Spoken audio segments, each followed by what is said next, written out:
What's up, everybody? All right. First of all, it is amazing to me the amount of misplaced anger today from Yankees and Met fans.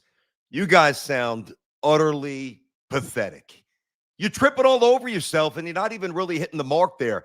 What you guys are complaining about really sounds so small. I get it. All right. Yeah, the Dodgers got more. Dodgers got another toy. Fantastic for the Dodgers.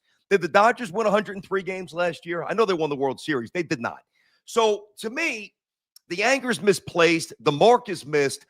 What you should really be mad at, really, if you think about this, is the Yankees and the Mets' inability to actually build a team the right way. Because if they were able to do that, they wouldn't have to go into every single offseason trying to save themselves, which is what the Yankees and the Mets do every single offseason.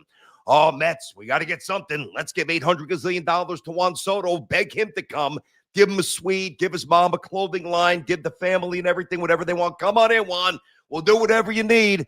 And then the Yankees, and it worked out. At least, Soto was very good. But, of course, Max Fried, hey, here's $200 million because we haven't developed enough starting pitching.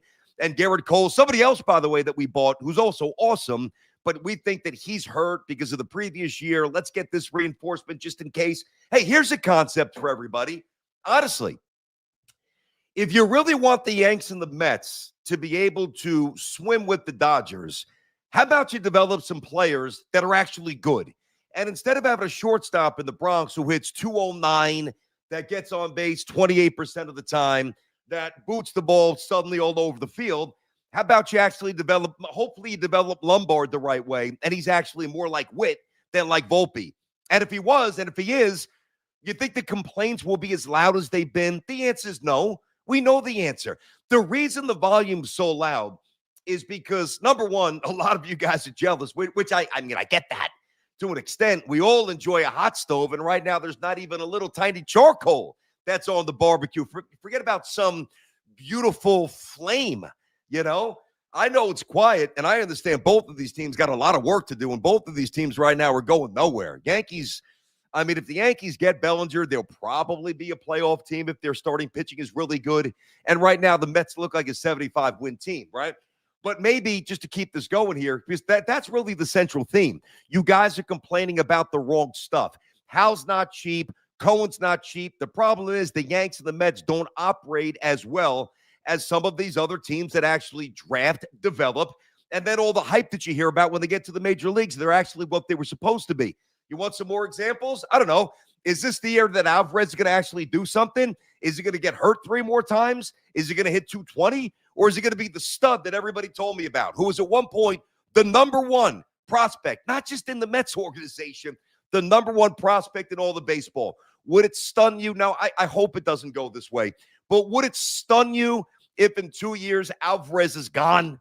If I had to put money right now, it is a tough read. I'm not saying it's an easy call, but based on what I've seen, I'd probably put money on him flaming out rather than actually meeting and capturing the accolades that somebody thought would follow him. You know what I mean? Hey, Mets, instead of having to give Montas $16 million a year like a bunch of idiots, or, trying to re-spark or get certain guys in the lab like Bonilla, and I know it worked out the first year, but how about these young kids, and maybe they are in the early stages of doing this. I love McLean, but until Sproat and Tong, if they were even here, maybe they're Delph or Peralta, whatever, which I would be okay with on some level, and you want to save one for Skubal as well. But, if they're not Delph, and they're for the first year that they each make 20, 22, 25, 28 starts, let's see if they're the real deal, Instead of giving Nimmo some idiotic 7-year deal who was a flawed player, instead of having no center fielder, I don't know, maybe Bench becomes that guy. We'll see.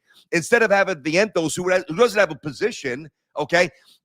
How about you actually run out some players that are actually ready to do damage at the major league level? Hey, Yanks, how about you give Dominguez a chance to actually hit righty? All right, maybe he can.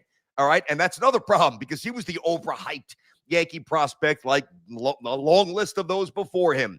Kind of like I think Spencer Jones is going to be, So I just think right now, when you look at everything that's going on, and it really is irresponsible from the outside looking in. Kyle Tucker, $60 million is a freaking joke, man. It really is. But like the pettiness and the jealousy.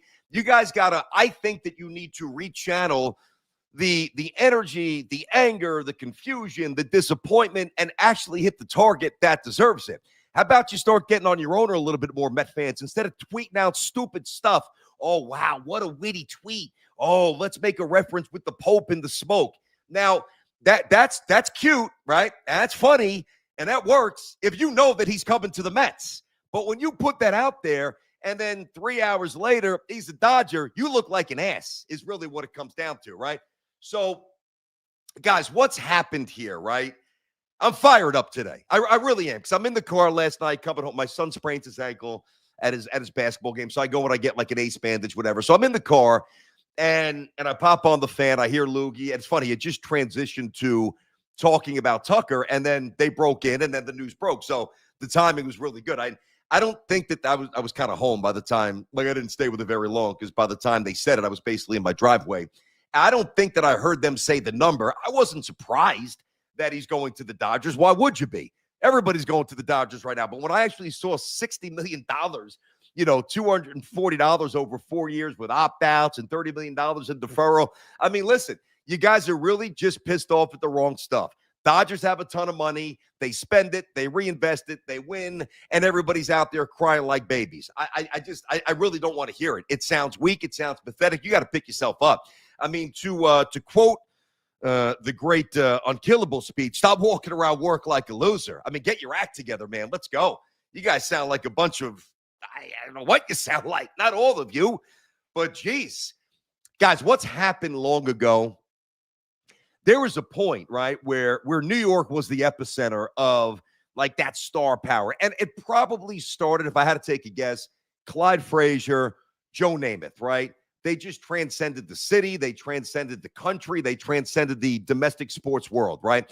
And there was a point where if you played for the Yankees, right, Mets lesser extent, obviously, that 86 team had a lot of commercials. I remember Darryl doing milk commercials and Darling doing deodorant, and like the Mets were everywhere, subways and buses, and they were making money off the field. So they captured that profile because the Mets were an amazing team in 86, right? But it's usually a Yankee thing. And then from those guys that I mentioned, whether Clyde or Joe, I think really the next great one was Reggie. And at that point, when Reggie came here in 76, I mean, even Catfish, but when the free agents started to flock to the Yankees, right? That point in time, Madison Avenue, and this changed 10, 12 years ago, maybe more, was not mobile. Like, if you wanted to maximize your earning power off the field or off the court or off the ice, whatever it might be, it really behooved you to be in New York, because you're just going to make more money. You're going to be plastered all over Times Square. You're going to make the extra money. You're going to be pimping out the watches, pimping out the suits, pimping out the restaurants, pimping out the cars, all the spoils that came with being a New York athlete. Nobody needs New York anymore. When are you guys going to understand this? So much has changed, not just economically. Let me ask you this, right? Now, I love New York. Well, I love what New York used to be. And I love really at its core, with many of us still, what New York represents, all right? I was born in Brooklyn. I went to Manhattan for high school. And then obviously early in my career, I bounced around. But you know what pumps through my veins? It's New York blood, right?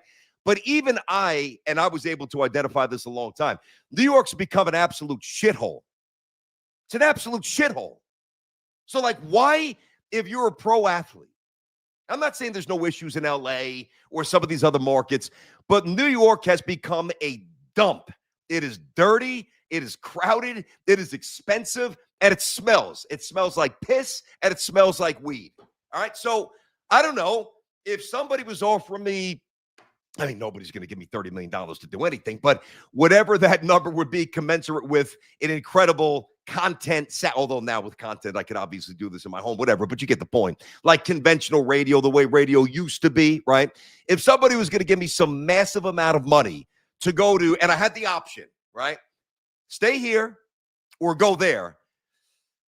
I mean, how do you not calculate the pluses of going out west? Every day you wake up, instead of putting on a parka jacket, and, I dropped my kids off at school. I was wearing shorts today. But so I do that in the winter, but most of you don't.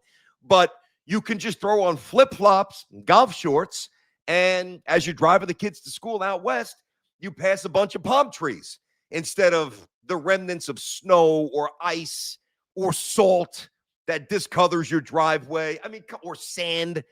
I mean, come on, guys. Like, it's really it's nowhere near what it used to be. So if we can admit that, and we're very territorial, of course we're proud where we're from. We always want to elevate New York, and I want New York to get its act together more than anybody on every level, right? I want the crime to go down. I want the nonsense to end. I want the streets to be clean. I want New York and New Jersey to be what it was when I was growing up for my kids, if they elect to stay here. But if given the adult choice, let me see. I could go, and I know that the Metropolitan Park is eventually coming. It's going to look good. Let me see. I could get in my car and leave my 10, 12, 15, 18, $20 million mansion in Long Island, whatever it might be, and it's beautiful, or my 10, 12, 15, $18 million mansion in Alpine, New Jersey, which is where CeCe lived when he was with the Yankees, and other prominent Yankees lived there, or go Connecticut, and I'm driving to Yankee Stadium. Now, what's more appealing? Driving, and I love the Bronx. It's not a knock. This is just the reality of the way of what we have. All right, the logistics and the optics of our area. Would you rather now traffic in LA sucks as well, so that's not a great example. But driving to the Bronx, right? All right, where there's just it's hard to get around. And it's cold, and in April, it's 39 degrees at night when it's the seventh inning. Same with May, same with late September, same with October. Or for the same amount of money, would you rather go to LA? Like, this is not a tough decision, guys. And the same thing, not to knock the Yankees. I love the Yankees, but the same thing. Would you rather, come in from Long Island in your $500,000 car, in your $15 million mansion, and drive through chop shops in Queens? I mean, what would you rather do? And oh, yeah, by the way, you're going to have the best chance to win. All right? So stop feeling sorry for yourself. The pity party, it's just, I don't want to hear it anymore. If the Yankees and the Mets did a better job of doing what they're supposed to do, draft the right guys, develop the right guys, and then, guys, and this is the point, to then accent the roster with that big free agent addition. Let's say in 3 years, like, the Mets, let's say Benj is really good, and I hope he is. And Beatty keeps taking that step, and Soto's obviously a beast, and I don't know, Jet Williams, if he's not traded, like these guys come up and they pop, like, and Sproat's good, and Tong is still here, and then McLean's a beast, and there's like one guy, whether it's a catcher, whatever position, that like the Mets needed Gary Carter, right, when they got him in the mid-'80s from the Expos. Keith was the first piece to get it going. Gary was the final punctuation. We're ready to win. Even though they didn't win his first year, then won it the next year in 86, right? And if there was a wild card back in 85, they probably would have won it then as well. The point is, you don't build the team through free agency. You just don't. It's not the way to do it. You want to do that in the NBA? Go out there. You want to bring Durant here. You want to get LeBron and Wade and Bosh? Be my guest. Go for it. Because the NBA, when you've got one or two guys who represent 40% of the people on the court and probably 55 to 60% usage rate in terms of shots taken, well, guess what? You're going to have more success. There's no guarantee the Dodgers win anything this year. So I'm not going to get wrapped up in this. It's just over the top. Oh, my God, it's so bad for baseball. Suck it up. We'll hear about it. So bad for baseball. Now there have been a few things that I do think that have been a little misrepresented, to be fair. Like, you hear a lot of, well, this is what the Yankees used to do. No, it's really not what the Yankees used to do, you idiot, if that's what you think. What the Yankees used to do is the Yankees used to draft, used to develop, and that's why they had a guy who should probably be in the Hall of Fame-ish in center field, a guy who is in the Hall of Fame at shortstop, a guy who came out and was 3 times better than Goose, who is in the Hall of Fame in Mo, and then you accent it with an A-Rod at third, or a Teixeira, or Tino with a trade at first base. Oh, yeah, by the way, the guy who was behind the dish, a switch-hitting catcher with power, who should get a lot more Hall of Fame love, and he doesn't, and it's sad with Posada. They were all drafted, dude. Andy Pettitte, big game. Oh, who's taking the ball tonight? Oh, that's the guy that we drafted in the 19th round. So, like, it's really high. It's not true. It's not accurate. It's not applicable. It's a distortion of the reality. Now, I will say, because I'm always in the business of being fair and being objective here, like the 2009 championship was much more of the variety of what the Dodgers are doing. Like, let's spend $250 million and let's go out there and get an ace and get a switch hitting beast first baseman, and let's get another guy in Burnett who we can plug in and be very good as he was. But all the other stuff, like, man, oh man, I just don't get it. And I'll tell you what, Cohen's got to stop with the stupid tweets. That I said that before. That was an asinine tweet. It's a money tweet if you know that he's coming. It's an asinine tweet if you don't, and then he doesn't. Like, you just look like a clown owner at that point. You really do. So one guy's looking like a clown, and one guy's probably still in Italy, drink whatever he's doing. He's not paying attention to what the Yankees are doing, I don't think, in terms of hell. Like, enough. There's other things to get angry at. Not the Dodgers, you know? The Dodgers guys are operating. Now, of course, this will lead to a prolonged work stoppage, which will ruin all of our lives in terms of watching baseball. So the Dodgers are saying, fuck it. Like, the rules are going to change. And until they do, we're going for it. And we're going for it. And we're getting this guy and that guy and this guy and that guy. And while it doesn't guarantee a World Series, because as I said before, the Dodgers won 93 games. And now they had a lot of injuries. I get that. But during the regular season, the Yankees won more. Toronto won more. They both won 94. The Phillies won more. The Brewers won 97 or 98. They won 4 or 5 more games. So, like, I understand big picture. It obviously slants and distorts the competitive balance. Not a good look, but they're not doing anything wrong. And you guys are acting like they are. That's what I don't understand. Like, it's okay to be pissed. I mean, I'm pissed at the Knicks. I'll get to them in a little bit. They got a mess. Last night was utterly embarrassing and the final straw for me with the Knicks. I'll get to that. Final straw. Soft. Final straw. So, I mean, guys, you look at the finances. All right. Ohtani, 10 years, $700 million. Betts, 12 years, $365. Yamamoto, 12 years, $325. Remember that with Sal. Yamamoto, 12 years, $325. Tucker, 4 years, $240. That is insane. You got Freeman on a steal, 6 years, $160. Snell's making $182 over 5. You got Will Smith, the catcher, 10 years, $140. Glass now is making 5 years, $136. Like, I mean, come on, man. It's only a problem if the Yankees and the Mets don't take care of their home. Like, if there's something wrong with your backyard fence, don't critique your neighbors for theirs looking sloppy. If they got a sloppy driveway like the brick and like, man, she probably looks kind of ugly, but you got a broken window, what the hell are you complaining about? And right now, the Yankees and the Mets have a lot of broken windows. It's not my fault. It's not your fault. It's their fault. It's not the Dodgers' fault. And it's not even Major League Baseball's fault. So I just had it, man. I really had it. I can't stand energy that is channeled improperly. And that's what's happening right now. The energy is being improperly channeled. So it is my mission to rechannel it properly. Now, I'll tell you something that I think that you really should be pissed about. And there's nothing you can do about it, unfortunately. But this would be with merit. I believe that, because I still think the Yankees will get Bellinger, although if Boris thinks that just because of what the Dodgers did with Tucker for $60 million, making $20 more million an average, Judge, you out of your mind?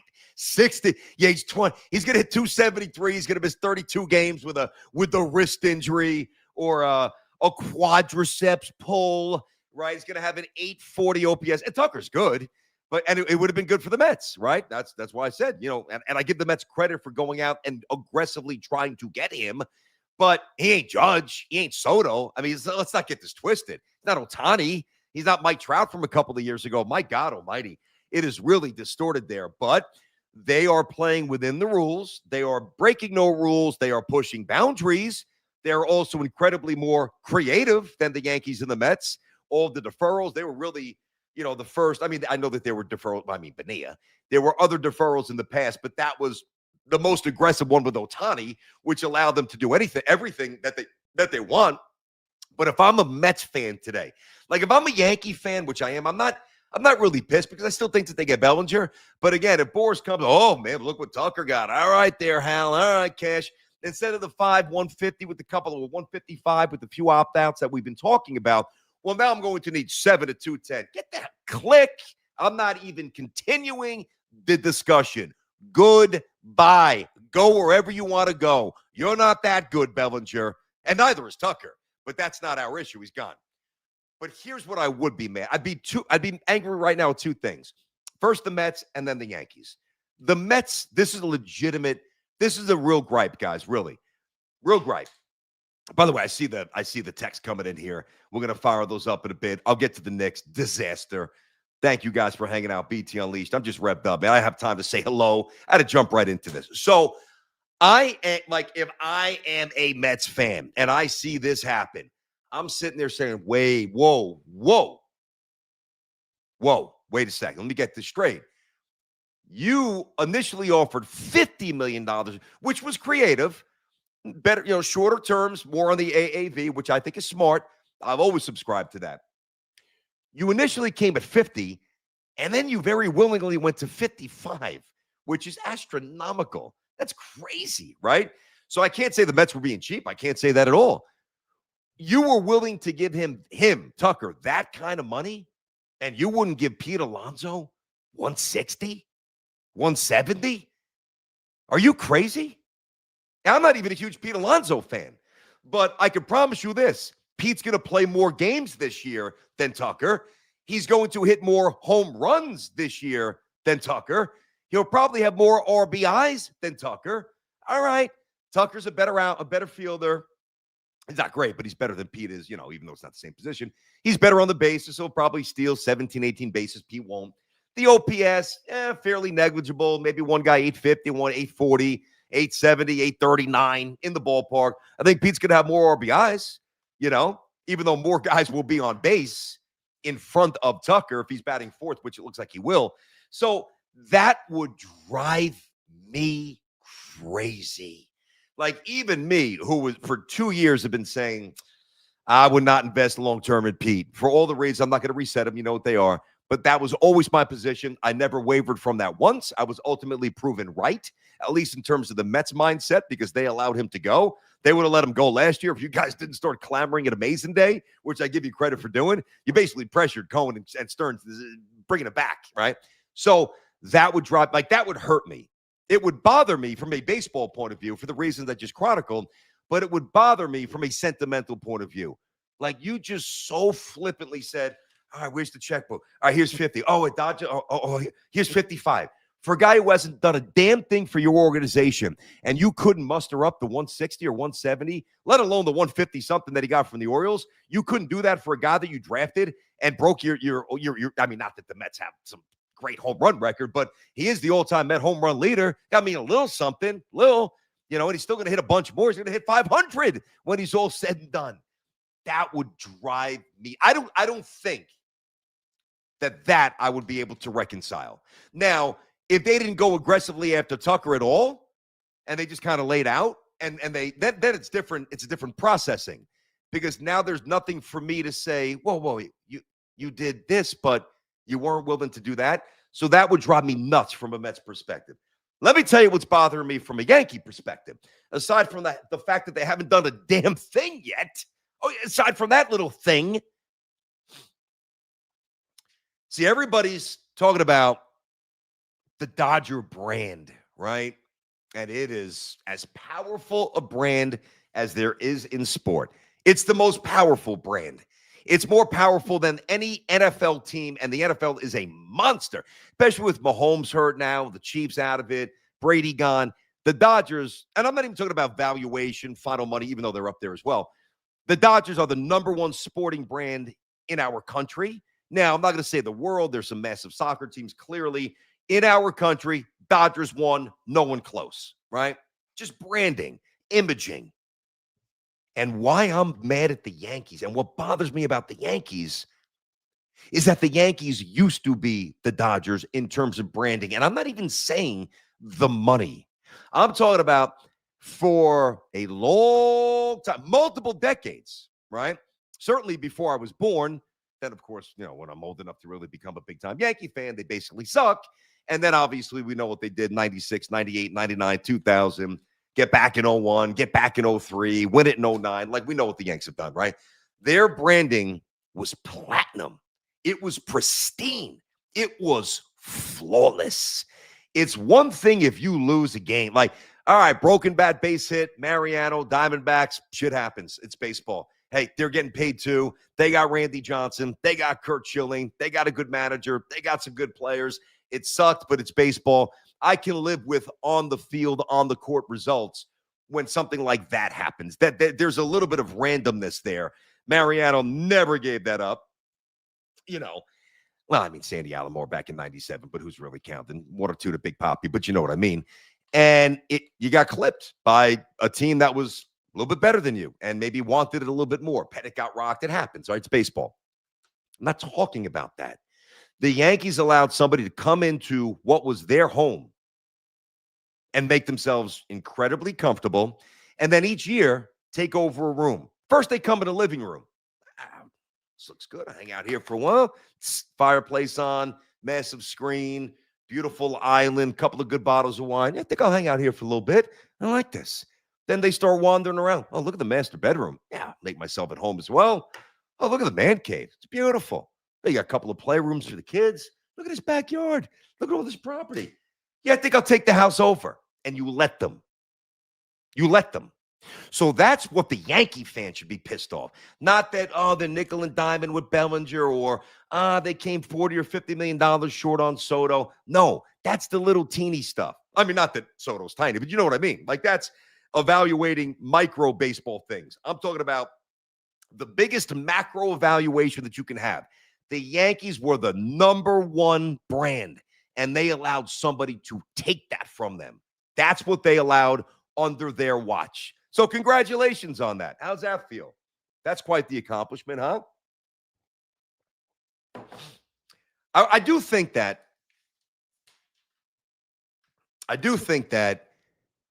having a villain is good. I've always thought that. Like when the Warriors got Durant, right? I mean, obviously, Knicks were nowhere near a championship, and I'll watch every NBA Finals no matter who's playing. But like even though I like Curry, like there were so many people that were rooting for them to lose because it's too easy, and they got this guy, they got that guy, and now you got Durant, one of the best scorers of all time. Same thing. How easy was it to root against LeBron in the bubble when he pairs up with Anthony Davis, right? Or even before that, when he pairs up with Bosh and Wade. Not 1, not 2, not 3, not 4. Get over yourself, buddy. The decision, it's like, but I think that that's good for the product. I think that the clicks go through the roof. The eyeballs start to really focus in. And even if you don't have a vested interest, like, I'll be honest with you, when, you know how much I love baseball, but I'm not sitting, like, once the Yankees are knocked out, now the Dodgers and the Blue Jays happened to be a great World Series. And there's been so many World Series that I've enjoyed just as a baseball fan without the Yankees involved. And even the Mets, 15, 86, et cetera. Yeah, that's it. And I usually watch the majority of the World Series. But as I've gotten older, a lot of things with the kids, a lot of things going on with work, just, you've got to kind of prioritize.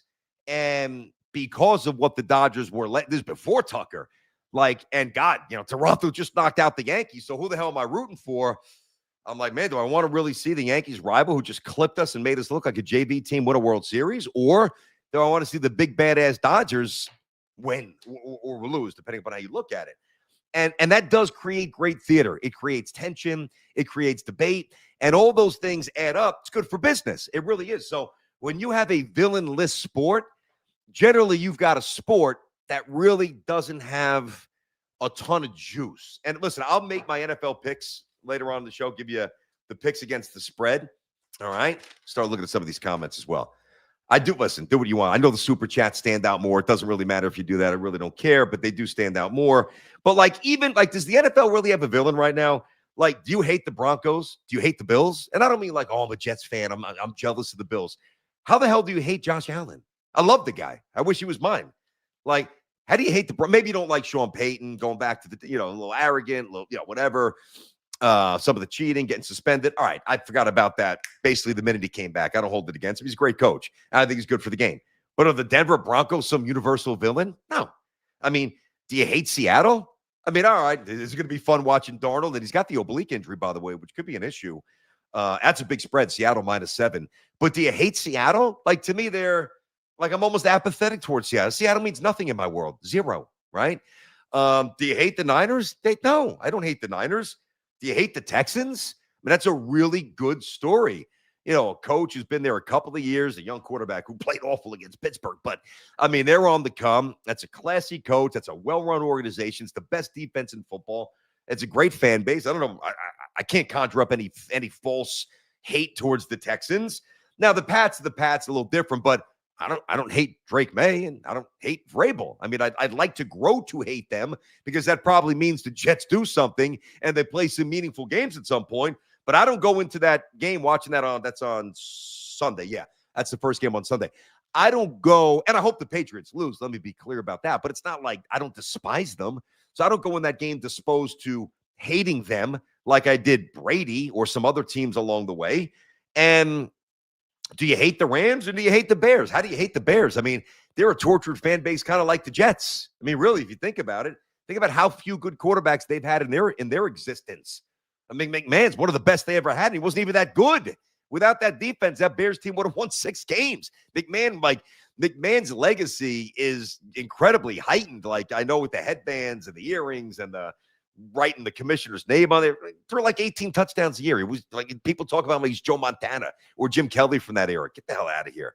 Boomer was twice as good. I mean, Boomer was good. Boomer was twice as good as him, right? So you can't hate the Bears. And again, you don't hate the Rams.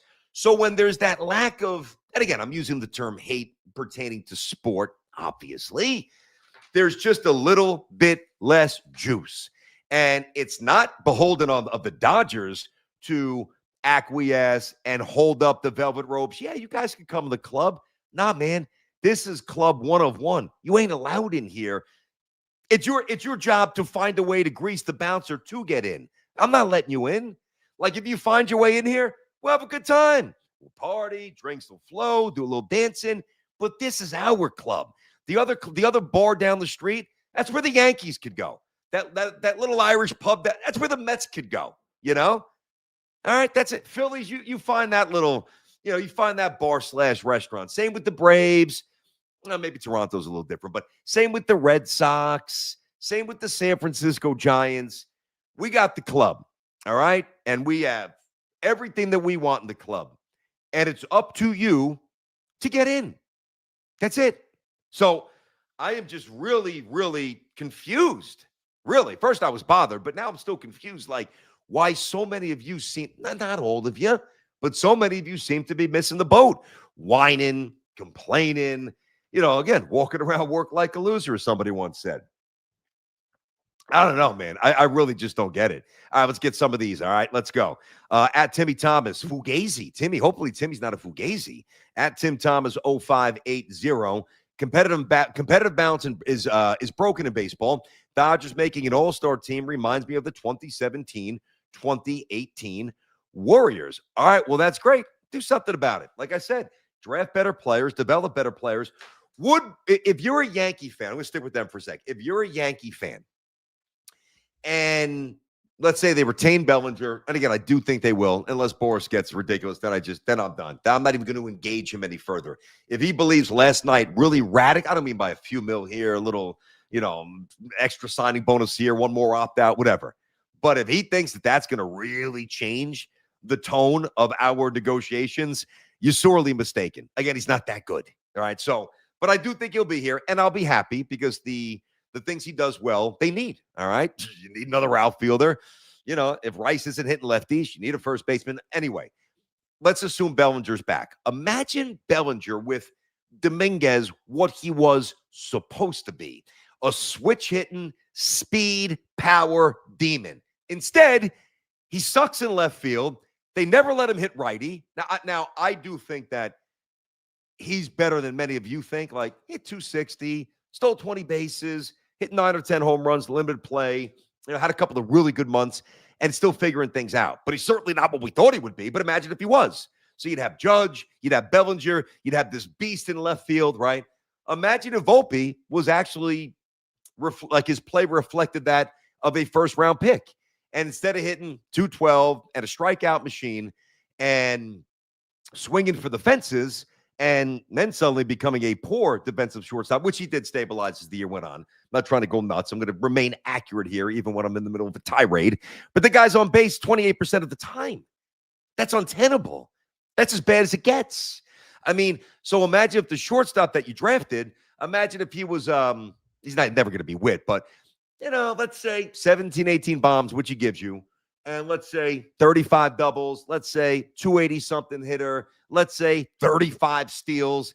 You know what I mean? Let's say he was that kind of player, which, I mean, at this point, you'd probably have to say he's not going to be, unfortunately, And then how would you feel about this team? A little bit better, right?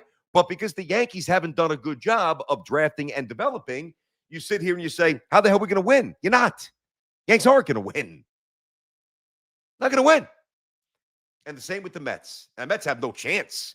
I mean, unless we wake up in the next week and they pivot and they get Bichette, which is not going to happen, and they trade for Skubal, which could happen, although I don't know if it happens before the season, and many other things happen. Vientos remembers how to hit. Beatty's the real deal at third. Polanco gets it done at first. Simeon's not finished.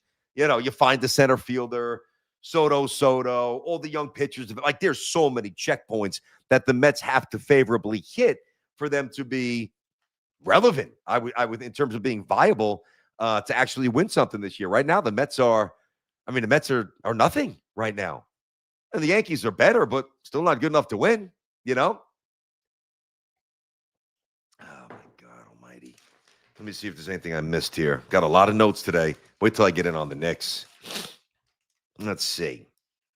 That's the Knicks stuff. I'm going to put that aside as I look for this. This is where it's easy when I have the producer. Yeah. He just popped these up for me. Oh, man. There was a couple of ways to hit this as well, where you could have just been like, all right, I'm going for it, and then we'll figure out what happens when we get to the lockout, which is going to be a long, protracted, frustrating, maybe death blow to the sport eventually. It's going to crush baseball. 2027 is going to suck. But you could have gone for it and said, all right, whatever, we'll figure out 2027 when we get there, like the Dodgers are doing. Or you could just kind of toe the line and, be good, but not good enough to win it like the Yankees, or be average to slightly below average like the Mets. Those are the choices, right? At City Moons, I believe that's a new watcher here. What's going on, buddy? Tucker is the 20th best player in the game. I agree. I agree. I remember Sam and I discussing 2 years ago. Now, keep in mind, this is before he had the injuries this year. This is 2 years ago. And I still stand by this, where I position Tucker as the better all-around player than Soto, all right? And he is. He's faster. He's a better fielder, all those things. But in terms of being a better hitter, he can't shine Soto's shoes. I mean, it's not even close. So, I mean, there are a lot of players better than Tucker. Now, if you want to lean on like WAR, and many of you do, and some of you don't, whatever, but there are numbers like over the last 5 years between Judge, Ohtani, Soto, Mookie Betts, and I think I know he's on the list. I think there might be one other name there. I think those are the five. They've got like the highest WAR or the highest combined OPS over those 5 years. So Tucker's distinguished himself in a pretty good way. Problem is, he's missed a lot of games, and without availability, you're not as valuable. Now, that's okay for the Dodgers, because if he misses his customary 20 or 30 games, are they going to really miss him? Like, did they really miss their pitchers last year when they were hurt during the regular season? No. The timing was serendipitous. Everybody got healthy. Dodgers win another championship. So, like, if Tucker's out for a month, their offense is going to be fine because they got a bunch of studs everywhere, Let me get this guy up. How about Gurn Dog 901? Yanks complain they're broke, but they're doing new fashion collabs every week. Where does the money go? I don't really know what you mean by I know what a fashion collab is. I don't really know what that is pertaining to the Yankees. I guess that's not the ultimate point. No, you're not wrong. Yankees have a ton of money. Their valuation is through the roof. The Yankees just see again this is where I think we get it twisted a little bit. The Yankees spend a ton of money, but it's easy to say the Yankees either don't spend it wisely, which they haven't too many times. Stanton, Hicks, all the other stuff with DJ. But I think the real thing is they leave themselves open to criticism, some of which is a little bit unjustified and over the top, and you hijack the narrative, and everybody did that. If you're a Yankee hater, it's easy to pounce on the Yankees. The Mets had a higher payroll. Yanks haven't won since 2009, all those things, right? I'm more concerned about them allowing their brand to be diminished to the point where they clearly are not the number one brand in baseball anymore, when that was never the case. I mean, so that's really, and that, because to get to that point, there's so many things at the surface that have to go wrong, right? The wrong contracts, bad player development, all those things I've outlined a million freaking times every time I talk about the Yankees, right? But I think that if they had the same payroll that they had, last year, and whether it's Dominguez, whether it's a Volpe, those things that I also talk about quite a bit, if they were the players that they thought that they were, well, nobody would be complaining because the Yankees would have won 100 games. Like if Dominguez was a stud and Volpe was a stud, Yankees don't tie Toronto with 94 wins and lose out on the tiebreaker. Yankees win 100. They probably beat Toronto in the playoffs, and they very well might win the World Series. That's the real problem with the Yankees. The Mets are kind of caught in between, and it's a different evaluation for me. Again, I give them credit for coming up and being creative and looking for the shorter-term, higher AAV. I think that was smart. But now, when you contrast what they were willing to do for Tucker versus what they were so unwilling to do for Pete for $100 million less, roughly, well, that's problematic. That to me, just from a baseball, and I'm not even a huge Pete Alonso fan in terms of his deficiencies. I like the guy a lot, and he's a great power hitter, but Tucker's a better all-around player. Is he that much better? The answer is no. I mean, the OPS and the WAR, every measurable, every tangible stat dictates and reinforces what I just said is right. I can be critical. Pete's base running, Pete's leadership, whatever, Pete's defense, Pete can't throw.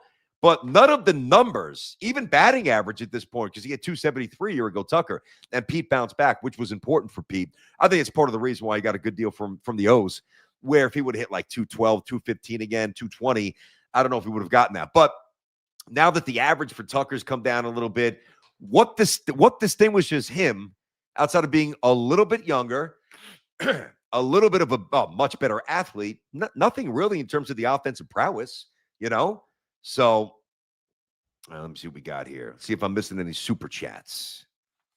Still figuring those things out.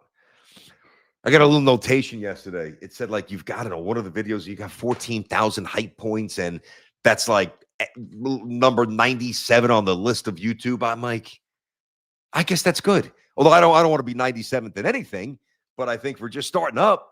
I think if you could crack the, I guess if I read it right, if you could crack the 100 hype list, everybody's got a list these days, then I think that would be a good thing. All right, so I hit all that stuff. It's not baseball's fault. I mean, it's not the Dodgers' fault. Creative. New York's a mess now. Nobody wants to come here anymore. Misplaced anger. Get over it. The one thing too, before I get to the Knicks, I'm gonna have to regenerate a little bit here because I came out a lot of energy, which is fine. I'm usually energetic, but these Knicks, that's it. It's over. All right, do them in a minute. You gotta wonder and you gotta worry about the Mets possibly, we'll be fair, wasting Juan Soto's prime. It's about Judge's prime and Garrett Cole's prime. Well, the difference is that Judge is never going to opt out. Soto can. And, of course, the Mets can keep him here by throwing $4 or $5 more million on the years. But year one, and I'm not even saying it's Soto's fault, year one, think about how you felt the moment, because I remember how I felt, the moment that you found out Juan Soto chose the Mets, right, over the Yankees, and by extension, everybody else. But he left the Yankees, went to the Mets. Think about how you felt. Well, you won 6 fewer games. You didn't make the playoffs. Juan Soto, season number 1, 0 for 1. 0 for 1. You can talk about Cohen spending, 0 for 1, period. Year 2 coming up. There's a good chance the Mets suck this year. And if I'm putting money now, Mets aren't a playoff team. Now, I don't think that they're done, but I think that there is a massive percentage, overwhelming percentage. Juan Soto year 2, 0 for 2. 0 for 2 in terms of the playoffs, right? Now, if you want Soto, and then 2027 is going to be, I don't know, so I won't even really waste time because I just don't even have a basis of how much baseball we will miss in 2027. but we will miss baseball. And I don't care what Manfred told Carton. We're missing baseball. We're going to miss baseball, right? So 2025, 0 for 1, no playoffs. 2026, I believe 0 for 2. 2027, even if the young players pop and you get schoolable and all these things that could happen, there's a good chance there's either no baseball or limited baseball. And then based on that, and it wouldn't be Soto's fault, 0 for 3. And now you got to wonder, how happy is Juan Soto? Lindor's getting a little bit older at that point. Let's see where if the young pitchers are not all legit, or at least most of them, and again, I know McClain is, I'm talking about the other ones. Mets could be hurting for a while. And at that point, as much as I know, based on the way the contract's structured, the Mets could obviously retain him if and when he opts out. But who knows if they want to? Not because Juan Soto not doing his job as a hitter, but based on where they are, whether it's economically, which I don't worry about with Cohen, but where they are as team building, and because once he opts out and you bring him back, now he's here forever. And those final 3-4 years are going to be horrendous. And if the first couple of years, and it's already 0 for 1, don't yield any real results, if I'm running the Mets, I would have given Juan Soto all that money for sure. I don't know if I would have given him the suite, and I guess you would have had to, but maybe I would have said, no, we're good. I don't know. Maybe, who knows? But at that point, the evaluation downstream for the Mets with Soto is going to be a little different, at least the feelings and the energy, quite possibly, around the Mets compared to how it was the moment you found out Soto signed with you guys. So there is a lot at play, all right? And the Dodgers are punking everybody. They are the villain. The Yankees have allowed them to take that prestigious branding. They just took it. They came into the Yankees' home. Now they got the deed. They own it, right? And the Mets never had that branding, and they're trying to get that. And that has proven to be, I think, more elusive than many of you thought when Cohen first came. And Cohen didn't get here last year. You know what I mean? Like, Cohen's been here basically half a decade at this point. And is it really going forward? I don't know. I do believe that Stearns is going to build this out properly, but until he does, it's still an unknown. So it's just a very interesting time with baseball, especially for our teams here. My God, it's all over the map here. All right, let me get who's this? Mike Rotundo, 6264. Listen, the Yankees are the greatest sports franchise in North America. They need to act like it. I know. All right, now, Mike, that sounds good. All right. And that used to be applicable, but I'm looking at it now and I'm reading it literally in the tense that you're using the words, right? Yankees are the greatest sports franchise. Incorrect. No, they're not. The Dodgers are. So that's not correct. And the Yankees allowed them to. And that's the problem, At Matthew W. Pia or Pila, if it's Spanish, I'm going to make those two L's the Y. Pia. 4323, Matt, thanks for checking in. No problem with the Dodgers. I have problems with the way they circumvent the salary cap. Well, blame the loser commissioner on that. Ain't the Dodgers' fault. You know what I mean? How is that the Dodgers' fault? Now, you might not like it, but let me ask you this. Be honest. I don't even know if you're a Mets or a Yankee fan or even a fan of one of the New York teams. If the Mets were doing that and you're a Mets fan, would you really have an issue with it? Come on. I mean, let's be forthright here. Let's not lie. Let's not overtly lie to each other here. It's one thing. Hey, you worked up. Maybe you say the wrong thing. Come on, guys. Look in the mirror. Let's not lie. Of course, I wish the Yankees were doing this, man. Yeah. Hell yeah, I wish they were doing this. It's fun. But they didn't do it. I push back and I get angered by the misrepresentation of the dynasty because that's not what, and it's so lazy and it's so easy to lump in that era with what the Dodgers are doing, but that's not what the Yankees did. The Yankees drafted exceedingly well. They developed incredibly. They hit on everybody. And because the base of the team was so good, you had a lot of players that want to come and join them. And then, obviously, listen, it didn't work out with Sheffield in terms of a championship, but I'm talking about even guys like that. Hey, I want to go there, man. I want to go play for the Yankees for a little bit, not to mention Clemens loving it here and all the other people that you brought in. So I don't think that they're like when you circumvent something, to me, like that implies a strong element of an illegality, something that's just illegal. Like, all right, hey man, I'm going to circumvent the speed trap here by, I don't know, wiring something.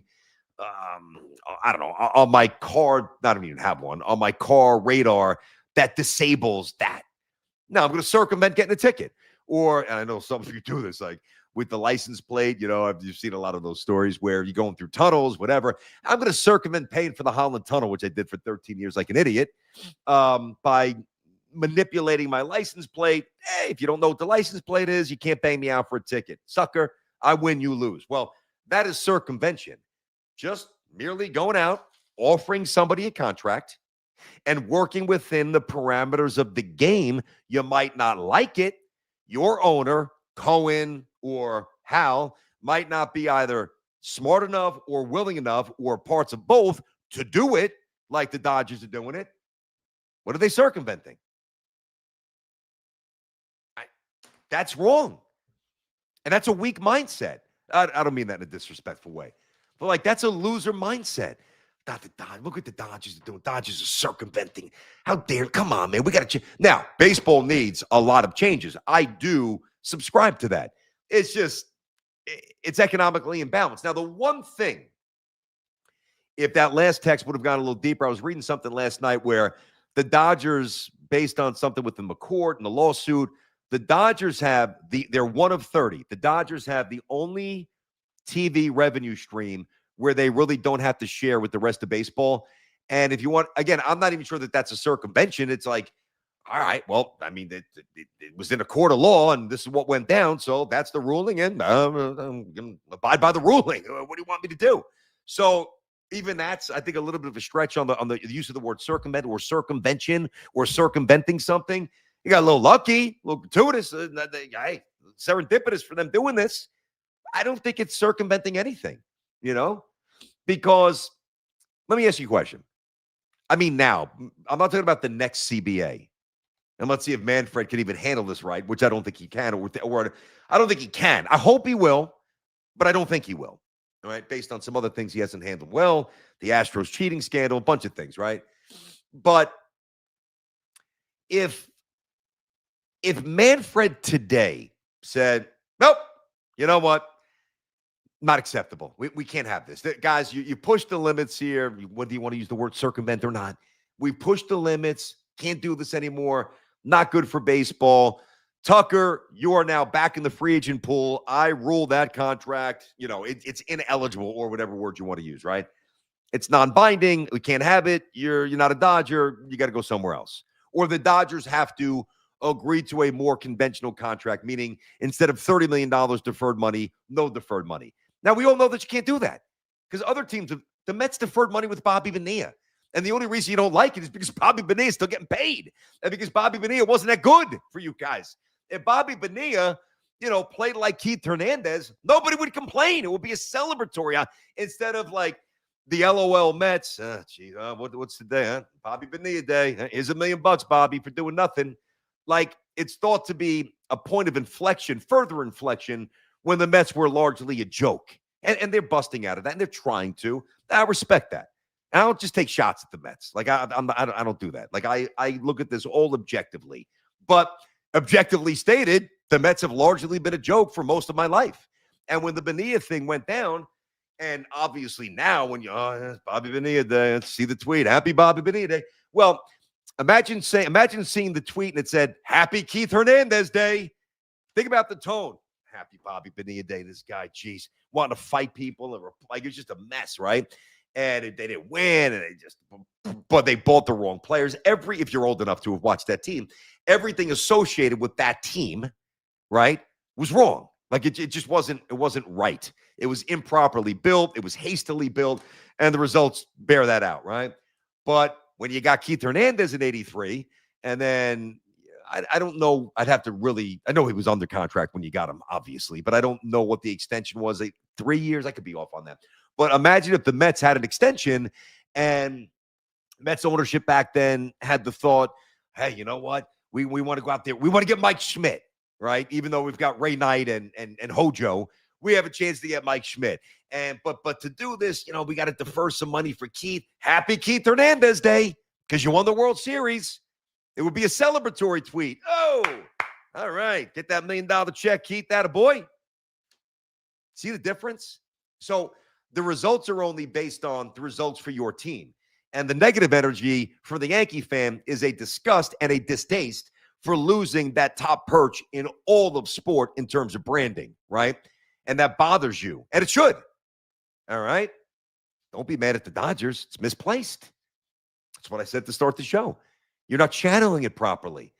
Mets are pissed off. Come on, we offered him $55 million. What the hell?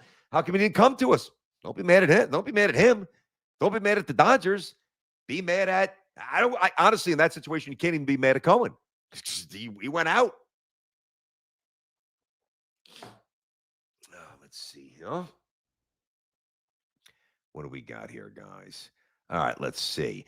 How do I get this guy on the screen? I don't know how to do this. It's a super chat from a while ago. If I scroll up, I may have just seen it. Let's see if I can figure this out. Where's my producer when you need him? There he is. Brad Kaufman, 3582. What's going on, Brad? I appreciate it, buddy.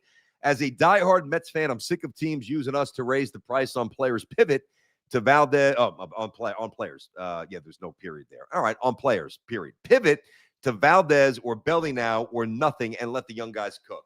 That's very fair. The Yankees have been used as leverage for years. There was a point when the Knicks were awful where the Knicks were used for leverage, right? Oh, this guy's going to come here and this guy's going to come save them. Leverage. They were never coming. So, Brad, I got you on that. What I wouldn't do, all right, I would have gotten Suarez myself. Now, if it's nothing or Valdez, yeah, I'm going to get Valdez. And again, thank you for that, Brad. I'm going to get Valdez, right? I don't love Valdez myself. His second half numbers are a little worrisome. I also think he's an ass. I mean, when you cross up your catcher, like you can't tell me that that's a bad day at the office, right? As a baseball player, right? There are bad days, like even like the McNeil and Lindor thing, whatever the hell went down in the tunnel when he grabbed his throat, right? Like that, you don't want to see that happen necessarily, but big boys, you're with each other every day. You travel, you play 162 games. You're frustrated. That's fine. All right. The 77, 78 Yanks used to hate each other. Reggie, Thurman, fights in the shower. We know the stories, right? But when you're a pitcher and you willingly cross up your catcher, you're not the kind of guy that I want on my baseball team. There's a difference. Like there's a difference saying something. Say if you have a rough start, and you say something to the media and unintentionally, like your head's in the wrong space and you pissed at yourself. You got from a pitcher's perspective. You had a rough performance, right? And as you're talking to the media, maybe somebody muffs a double play ball. Maybe somebody doesn't get to a ball in the outfield that you think that they should have, and maybe you show them up a little bit. And we've seen this happen. I don't like that either, but at least it's a little more acceptable in the moment, a little bit. And you kind of get one of these, or how do you not make that play? And that should be addressed in a locker room. You can't show your teammates up.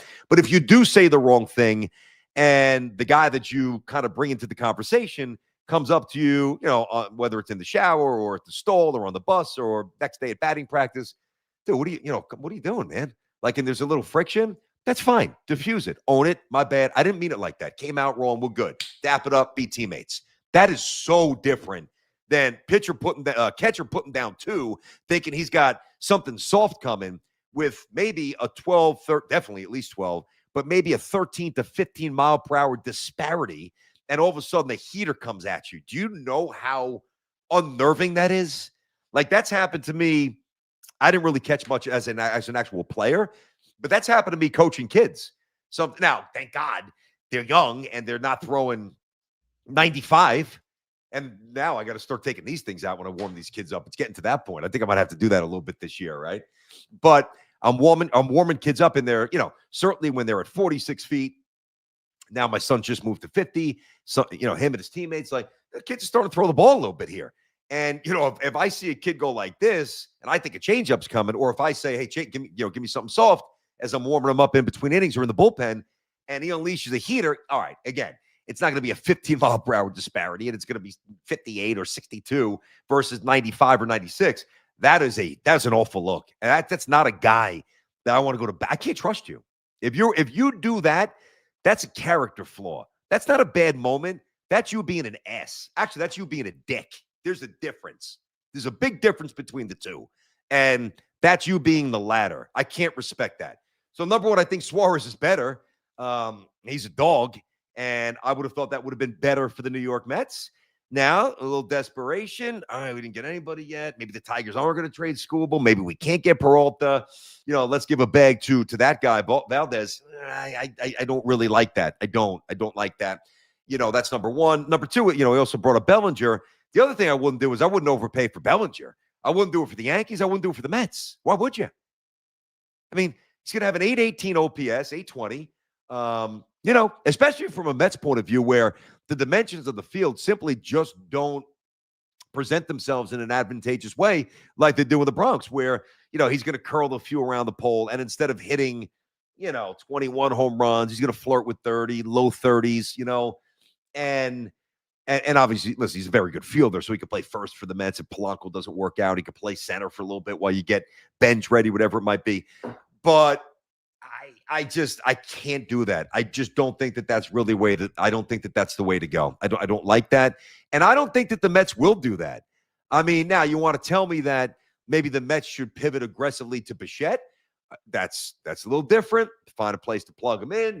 Maybe you can put him at third. Maybe you could put Beatty at first.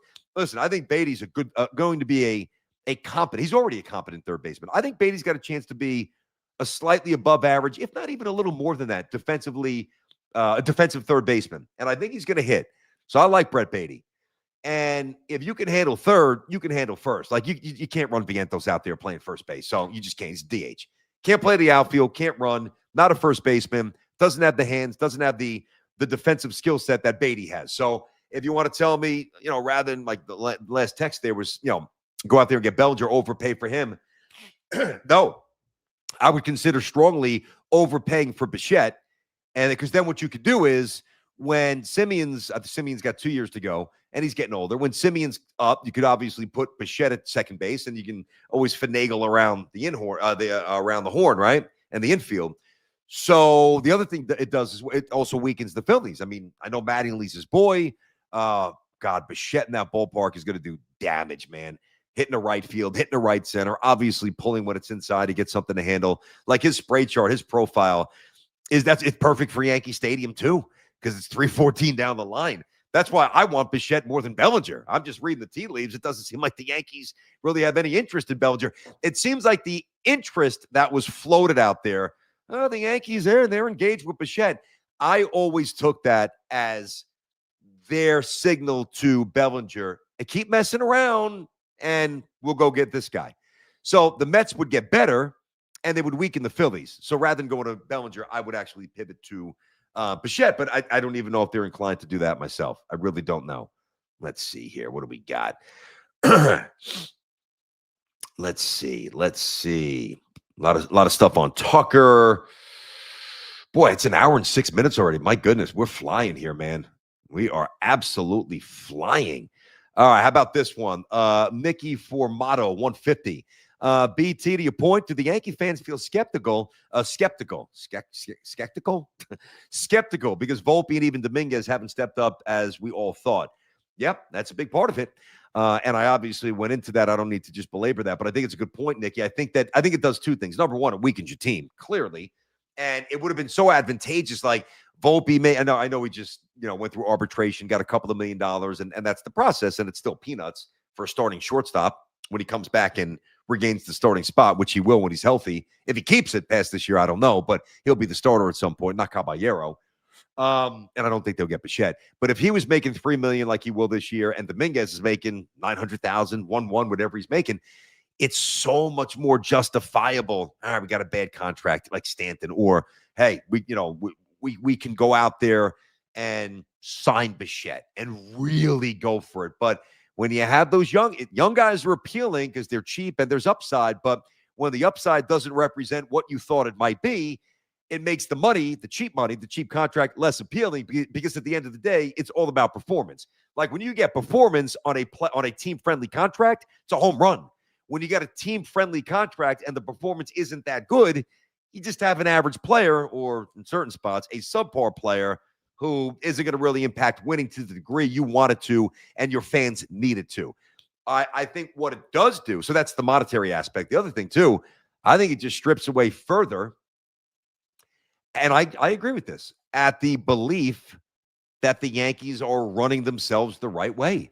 I mean, I can't get into this now, but I think that the Yankees have a fundamental flaw in the way, in what they espouse and what they teach to their young hitters when they get them in the system, starting at rookie ball, or if you're a college kid, low A, if you skip rookie ball, like some of the higher draft picks will. And I talked to Alex about this, and A-Rod had him on my last show on The Fan. He talked about that. He talked about that very, very extensively, pertaining to Volpe and what he does, and swinging up, trying to generate power.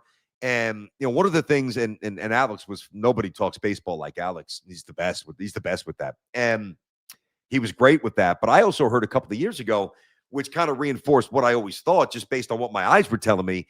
Now, I don't know if they've gotten away from this a little bit, but at the lower levels of the minor leagues, the Yankee young hitters were basically taught to get something early in the count that you can elevate.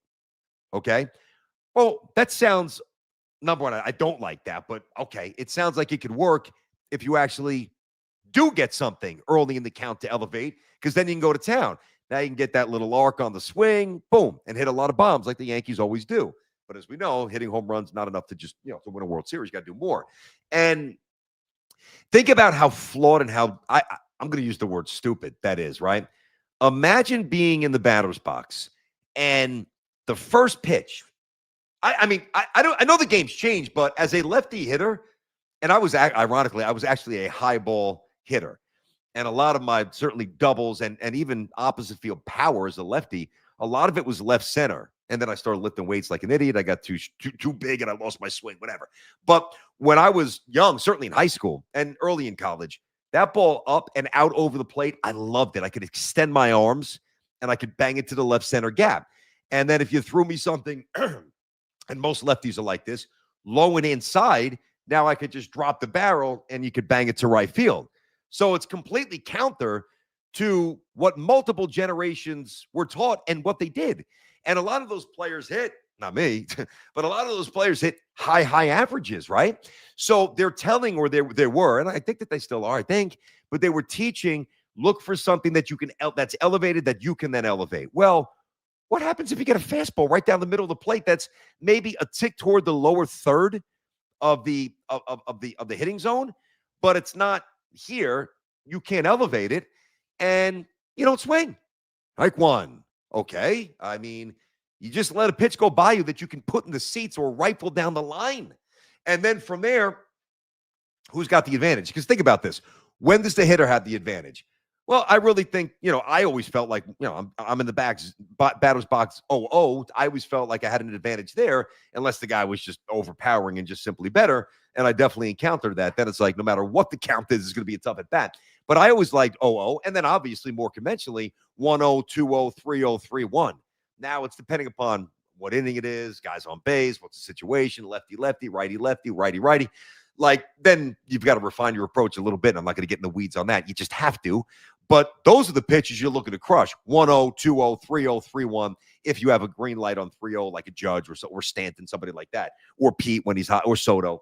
And when you let that first pitch that is not what you're looking for up here, but it's a strike. And oh yeah, by the way, it's easier to hit than the high fastball. That's now almost 98 or 99. Well, now it's 0-1. And now what does that do? It sways the power.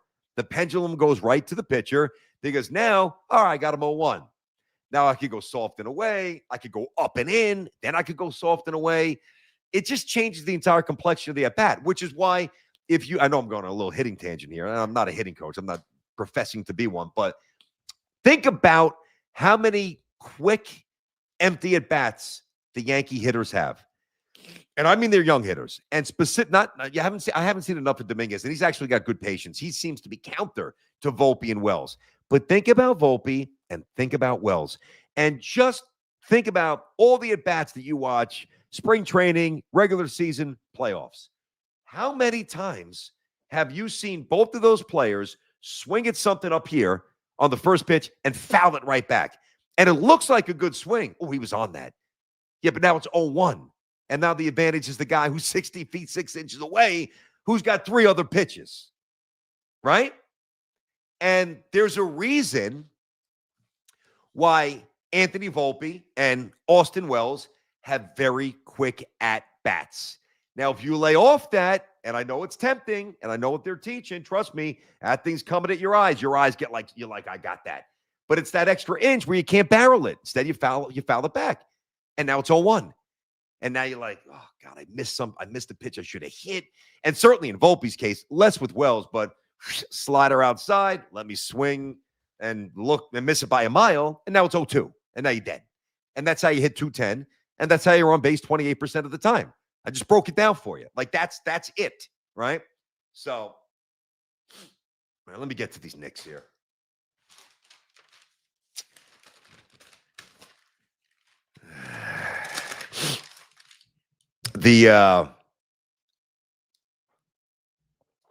I think the easy thing would be to say that the Knicks aren't going to win the championship. I think we all know that. If you're a smart basketball fan and you could kind of leave just emotion at the door, not be a little sycophant, little fanboy, Knicks aren't winning a damn thing this year. That's a fact. The other problem, and why not the only reason, because they can't guard anybody. Why? And it was reinforced again last night.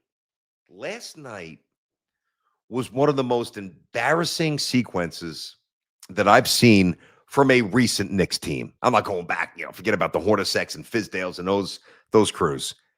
Since the Knicks became good and viable, one of the things that I loved about the Knicks team, and this was with Randall, and it started with, obviously, Brunson and Hart, but Randall and DiVincenzo. Now, they wouldn't have won a championship with those guys either, so I understand that they had to make a trade. But that team had heart.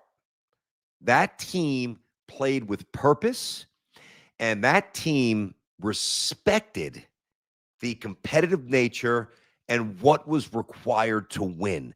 Their compete level was through the roof, right? What do you have now? Go back to the Kings game. The other night, this is one of the most pathetic sequences that there were two, it's back-to-back, right? The Kings game and last night. I'll get to last night in a minute.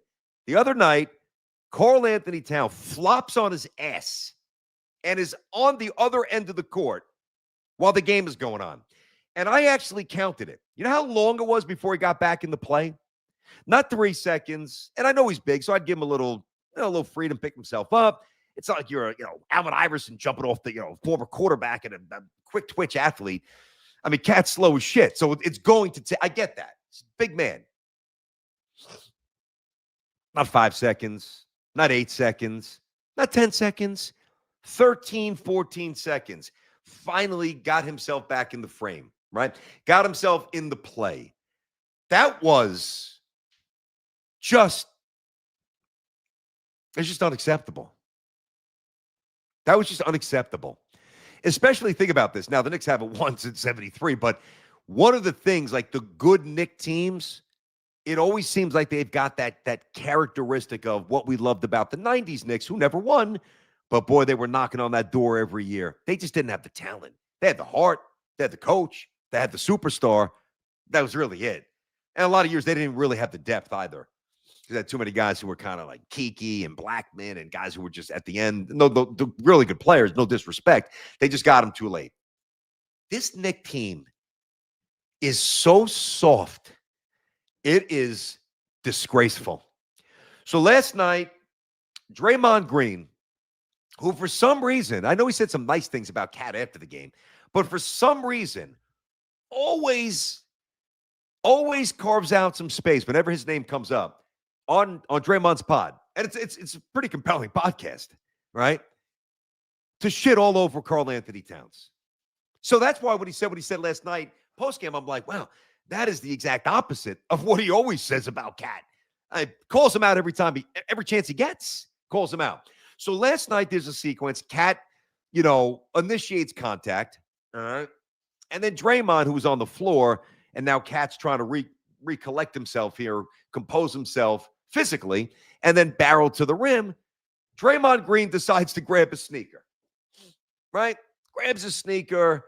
All right. There's like a little bit of smoke. Cat wants no smoke with Draymond. Draymond would just destroy him. All right. And Cat knows that. So Cat, of course, doesn't do anything. I don't know what, like, it was almost like he was laughing. It was weird. Did you see a single Knick enter the frame with any sort of purpose? Did you see anybody come to Karl Anthony Towns' defense? Did you see anybody? It's like that just got up there. Now, I mean, listen, Draymond with one finger could put me down. So I'm not trying to be totally tough guy here. But if you're a pro athlete, right, and you are 6'5", 210, chiseled, fast, young, how the hell do you let that happen to one of your best players? Deuce was laughing. Where was the support for Karl Anthony Towns? There was none. And then to make it worse, after the game, and I know that they're buddies. I get that. You do that in the tunnel. You got Mike Brown hugging Draymond, laughing. Now, everybody that knows Mike Brown says he is truly one of the best people in the world. And that's important to me. I love that, right? I think Mike, well, they lost 7 of 8. They look terrible now. He better get this going here. Otherwise, he's done. Like, think about the day that when Tip was fired and Mike Brown was introduced, it was NBA Finals or you fail. I mean, you name, I'm not saying there's none. There might be an outlier. I would love somebody do the research. Find me a team that's won an NBA championship that has lost 7 of 8 or 7 of 9, pardon me, at any point in their season. That doesn't happen in the NBA. If you're a champion like Jordan's team, Steph's team, Magic's team, Bird's team, Duncan's team, anything with Kobe and Shaq, 7 of 9. When you lose 7 of 9, you are disconnected as a team. You've got flaws because to lose that much to some bad teams, and we know the flaw, their defense is deplorably bad. The Knicks' defense is disgusting, right? They can't defend the three-point line, and when they're held, I know no Brunson last night, I get that, but with Jalen, you got 2 of the worst defenders in the NBA, and the metrics back it up. They stink, Brunson and Cat, on defense. Awful. You know, Bridges is like a mouse. I mean, does that guy have an ounce of fire in him? That would have been nice, right? Would have been nice to see Bridges get involved, you know, after the game, chirping. I'm not even sure if he was on the court when that happened. So I want to be fair to Bridges, but anybody around? I know OG was there. And to be fair, OG looked like he was down for a little bit of smoke for a second. I mean, OG's a strong dude. He's a fierce competitor. The Knicks don't have any dogs. I mean, really, outside of Josh Hart and OG. Now, Brunson's a dog in terms of going to get buckets and playing hard, playing through pain. Love Jalen Brunson. But he's not a physical. Nobody's afraid of Jalen Brunson. I don't even mean in the fighting sense. I just mean like in being able to impose his physicality. He's a 6'2" guard who can't jump, who can't really run, who can't defend, who is an amazing player because he's got sublime footwork and he's a great shooter. And he's an incredibly intelligent player. And I love the guy. Nobody's afraid of Brunson. Can you imagine? Can you imagine if somebody punked Ewing? Because that's the comparison, right? Imagine if somebody grabbed Patrick Ewing's sneaker and he fell to the ground and nobody did a damn thing about it. Take your pick. Is that Starks coming in face-to-face? Is that Oak coming in face-to-face? Is that Mace coming in face-to-face? Is that Derek Harper coming in face-to-face? I don't think Hubert Davis. Hubert didn't want that. He wasn't really built for that stuff. But Derek Harper's coming in face-to-face. When Doc Rivers was on the team, Doc would have been face-to-face. Xavier McDaniel, when he was there for 1 year, face-to-face. Come on, man. Like, what do you expect from these Knicks? Now, I said one of the early shows, and if you want to go on the BT Unleashed YouTube page, it was about Kolic's great moments on Christmas Day. As that's it, I am going to give this team a chance 1 year to win the championship. I don't want to trade for Giannis. I don't want to trade for a point guard. I want Cole. This is before McBride came back. And I love Deuce, but this is before he came back. I'm going to give Kolic 12, 13 minutes a night. He's earning it. He's showing some chops. He could shoot. He's not afraid. He's a competitor. He could pass, you know. So I was very bullish on the Knicks coming into the season. I was bullish on the Mike Brown hire coming into the season. I was certainly bullish on the Knicks as recently as Christmas Day. You know, I am no longer bullish on the Knicks. This team doesn't have it. They will never have it. So whether it's a trade, whatever the hell is going to happen, something's got to happen. Because what you can't do, you cannot waste whatever remains of Jalen Brunson's prime. I mean, eventually Jalen Brunson is going to sign. He's got the team-friendly deal. He's going to eventually sign a very big contract, which will then be, somewhat cumbersome in terms of what the Knicks could do with the rest of their roster there. OG's making good money. Bridges making good money. If there's not a chance in hell that the Knicks are extending Karl-Anthony Towns, there's zero. Now, the problem is, there's no way Milwaukee wants Karl-Anthony Towns. Why would they? I'm not saying that there's not a team out there somewhere that wouldn't want Karl-Anthony Towns. And I'm not just here to take gratuitous shots at Karl-Anthony Towns, who is an incredibly skilled player. And unfortunately, a really nice guy. Like, I wish he wasn't so nice. Nobody's afraid of that guy. No, now, they know that he could drop 35 on him if he's banging in some triples and getting to the stripe and avoiding the stupid fouls, which, of course, he couldn't do again last night. And it's another reason why the Knicks got blown out. I mean, some of these teams they're losing to. I don't know how anybody has any faith in the Knicks right now. I really don't. And I can promise you this, because one thing that I've always said, I've never fully believed in Karl-Anthony Towns, ever. Go and get as many receipts as you want. Go and do, what does Evan do? Roasted and posted, toasted and wrote, whatever he does, go find an old tweet, right? Go find the old tweet, Ev. You'll find none where I'm like, Karl-Anthony Towns is the man. Like, I wasn't, when they got him, I'm like, okay. I didn't think they necessarily, I thought it was time to move on from Randall. I love DiVincenzo. It's the price of business, whatever. So I knew that they had to do something else to try to win a championship. But not like coming into this year. Last year, I was all over him, all over Karl-Anthony Towns. And many of you got on me. They're like, this guy's the best big and the best shooter in the NBA in terms of a big. He's the best we've had since Patrick Ewing. All right, fantastic. That doesn't mean that he's good enough to win a championship, and he's not. If he is your fourth best player, great. And the problem, too, is that so not only does he still commit the same foolish, dumb fouls, he's never going to change that. If you haven't rectified it by now, when you're around for a decade, it's not changing. All right, number one. Number two, he will only get worse as a defender as he gets older, slower, and heavier. And number three, and this was not the case a year ago. I'll defend him at least with this, but now it's here. Now you're looking at a guy, let me tell you what's going on. He don't want to be here.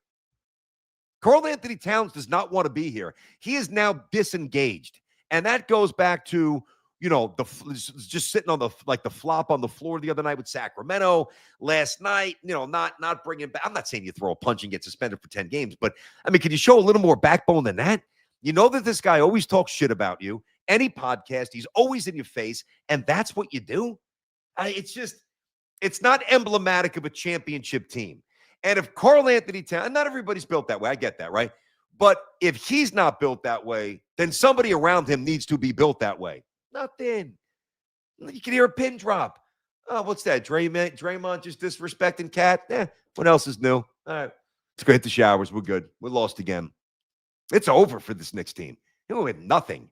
So I don't know if it's Giannis. I don't know what you could do.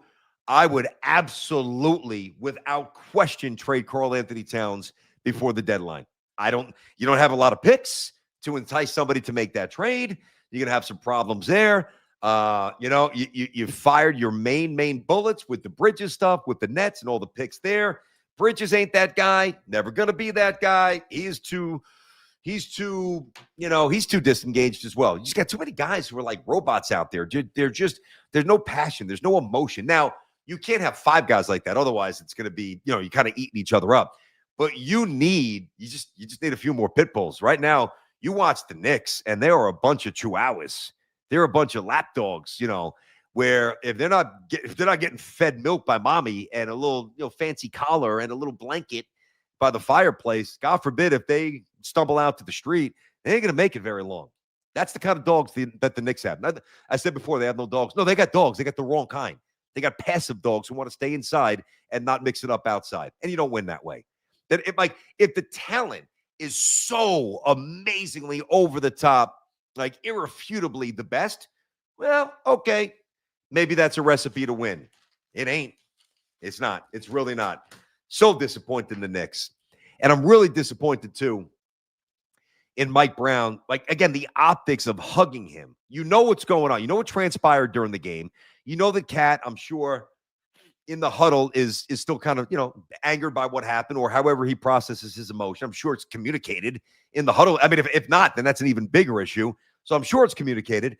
And I know that you've got profound respect for Draymond. You won with Draymond. I get that. I'm not saying you abandon a friendship, but the optics of the Knicks head coach so joyfully and so aggressively hugging and interacting and yucking it up with the guy who was just dogging one of your players again. Do that in the tunnel. Don't let the fans see that. Don't even let Cat see that. Like, if I'm Karl Anthony Towns, I'm already confused. By the way, I will defend him here. They're not using him properly offensively. So I'm already bothered by that. They're not using me right. There's some nights I get 4 shots. Some nights, now he's got to just demand the ball more and stop with the fouls and whatever. So he's not fully, I can't exonerate him fully. But the thought of playing for a guy who I don't think is really utilizing my skills to the best of whatever ability you can utilize them to. And now I got to look over and he's hugging Draymond Green, laughing. No, I want out. And as a Knicks fan, I want him out. You got to trade him. You got to trade him because this team is going nowhere. They are not winning anything. We get top seed. Pistons are going to keep their foot on the gas all year.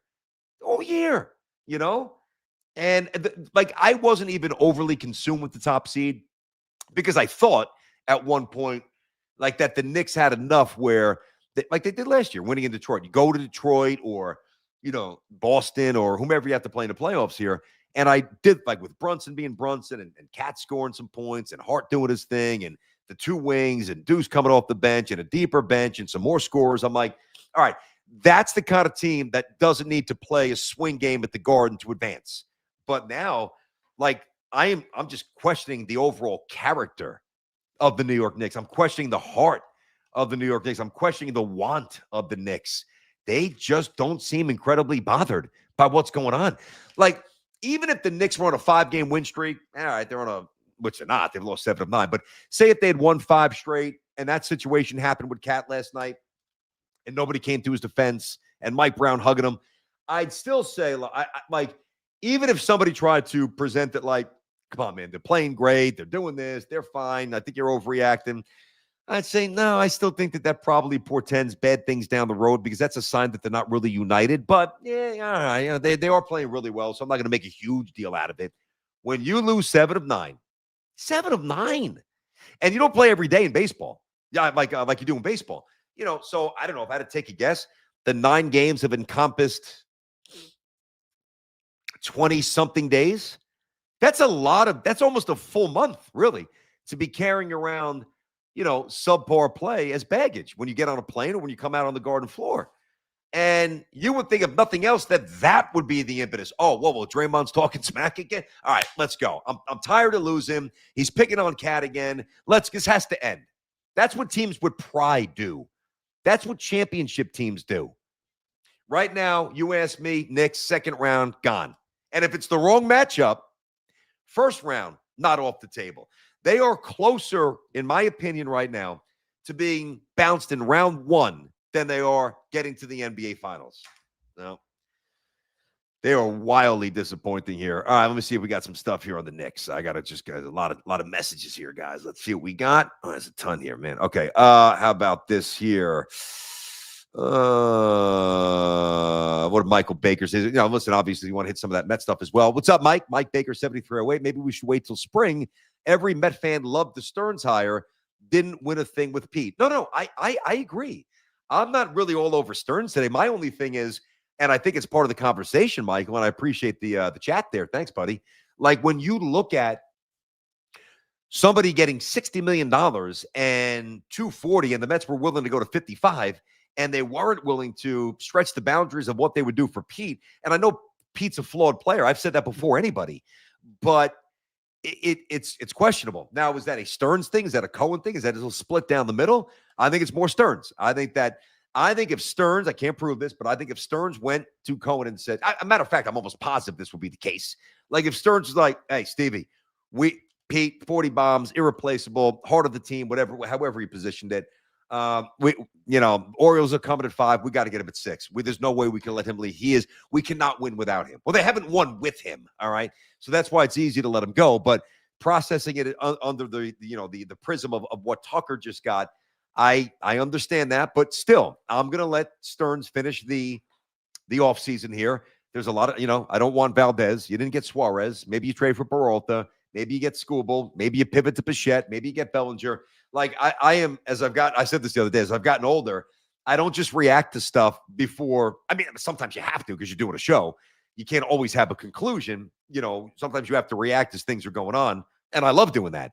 But I'm not going to give a final grade to Stearns' offseason when there's those names out there that I just mentioned, and an appetite for the Mets owner to spend the money is evidenced by what they just offered Kyle Tucker. So that's how I view that, really. But it's just disheartening. It's absolutely crazy when you really think about it, how little our teams have done. I mean, it's absolutely nothing here. What's this here? B. Kleiner. I can't wait to get back in the gym tomorrow night. People are wildly overreacting to the Knicks. We'll win 5 of the next 6. No, they won't. I mean, number one is Brunson coming back. Hey, BK, I appreciate certainly the chat. I appreciate the sentiment. And I'm not trying to tell you not to be optimistic as a Knicks fan. I'm not telling you what to think at all. I'm just telling you I disagree with that assertion. I'm not saying that they'll be without a winning streak the rest of the way. Knicks, does anybody really think the Knicks are going to win the championship? Does anybody think that? Now, contrast that to the mindset when we started, and I don't mean like the first week or so when Cat was banged up and Brown was figuring out, maybe 10 days, figuring out his rotation. I mean right after that when the Knicks were playing real well and everybody was loading, including me, Mike Brown, for playing, like, look at Clarkson getting run. Oh, wow, look, he took the shackles off of Kolick. Tibbs would have never done that. Now, I don't think they'd be a whole lot better with Tom Thibodeau, but I can promise you one thing. Like, if that went down last night, I think Tom Thibodeau eviscerates them in the locker room. And I know for a fact, even though he's not tight with Draymond, but like, say if it was a player that he coached somewhere else and he had a great relationship, do you think Tom Thibodeau's doing that on the court? After the Knicks lose again, and after your best player gets basically sneaker and thrown to the ground and nobody does anything? I mean, that's a seasonal point of, like, that's the season right there. You come in and you slam the door and you light that team up as much as you can light them up. And yes, modern athletes can be lit up, because I promise you, if it was done, like, say if Brown didn't hug him, all right, which is just a bad look, go out to dinner after. I just don't do it where we can see it. And say if Brown would have come in, slammed, and if he did slam the door and he was pissed, well, then it's totally disingenuous because you were just yucking it up with Draymond. So I'm pretty sure he didn't come in and present that energy, that anger, that resentment, that distaste for the way his team's playing. But say if he did, boom, the door slams. What the fuck was that? And you let it go, like Pat Riley or Tom Thibodeau would do, right? Or Joe Torre, who would let it. That Joe would do that. A lot of you think, oh, Grandpa Joe. Joe was a beast with that stuff, right? All right. So was Buck. So you slam the door, you drop the F-bombs, you do whatever you do. And I promise you, somebody like Josh Hart would have stood and be like, that's right. What do we do, Mike? And then that's how you become galvanized. Instead, that didn't happen. Nobody, I'm not saying a player couldn't stand up and do something, or say something themselves, but the potency is minimized when the coach is setting that tone post-game. So it would have been a little bit hollow to me. So I don't think it would have been. I don't really think that it would have really been enough to change the overall demeanor and disposition of this team. You kind of are who you are, aren't you? I mean, I think that you are. What up, Rob? Robert Huertas. Hey, BT, the Dodgers own the house. We're now the squatters. Yeah. Well, the good news is, I guess if you're a squatter, you could just take the house over. So the Dodgers, think about that. The Dodgers own the home, and the Yankees and the Mets are now squatters. So now they come in and they reside in the home, and then the people who own the home come back to their home, but based on the idiot legal whatever, the squatters can actually own the home. So that's a little bit of a confusing statement there, Robert, because if I read it literally, basically what you say it is that the Yankees and the Mets basically have a chance to own the home again because they're squatters. If I read that right. And I think I did. Oh, my God. See here. All right. What do we got here? Matty Pilla, 43-23. BT, players today don't care anymore, hopefully, until the playoffs. Yeah. I mean, and I guess you're getting on me for saying it was a hug. No, I know. I don't listen. If the Knicks would have, even if they would have lost, but there wasn't that little flare up there and the way they're playing. I mean, again, I know it's an overused word, but optics do matter. And I understand, like, I'm never going to get on the air. I really never have. And unless it's like a measurement game, like that Pistons game when Cat took a few shots, like that was a problem. Like that's going to bother me.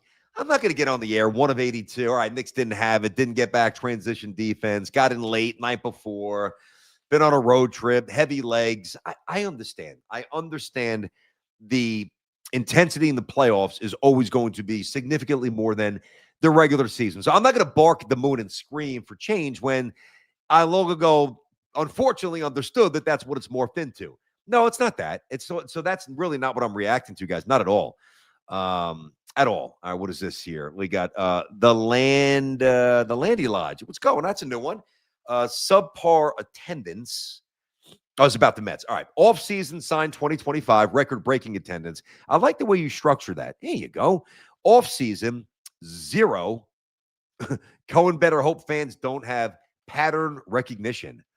That's a very intelligent text right there. Appreciate it, buddy. Thank or ma'am, whomever.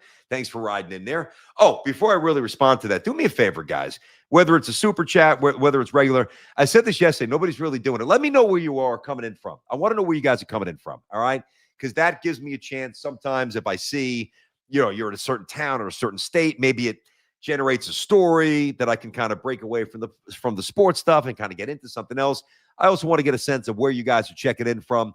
So when you hit me up on the supers and all the other stuff, even if it's comments on the videos later on in the day, let me know where you guys are. I really, really, really want to know that. So make sure you guys do that. All right. Now, the attendance thing.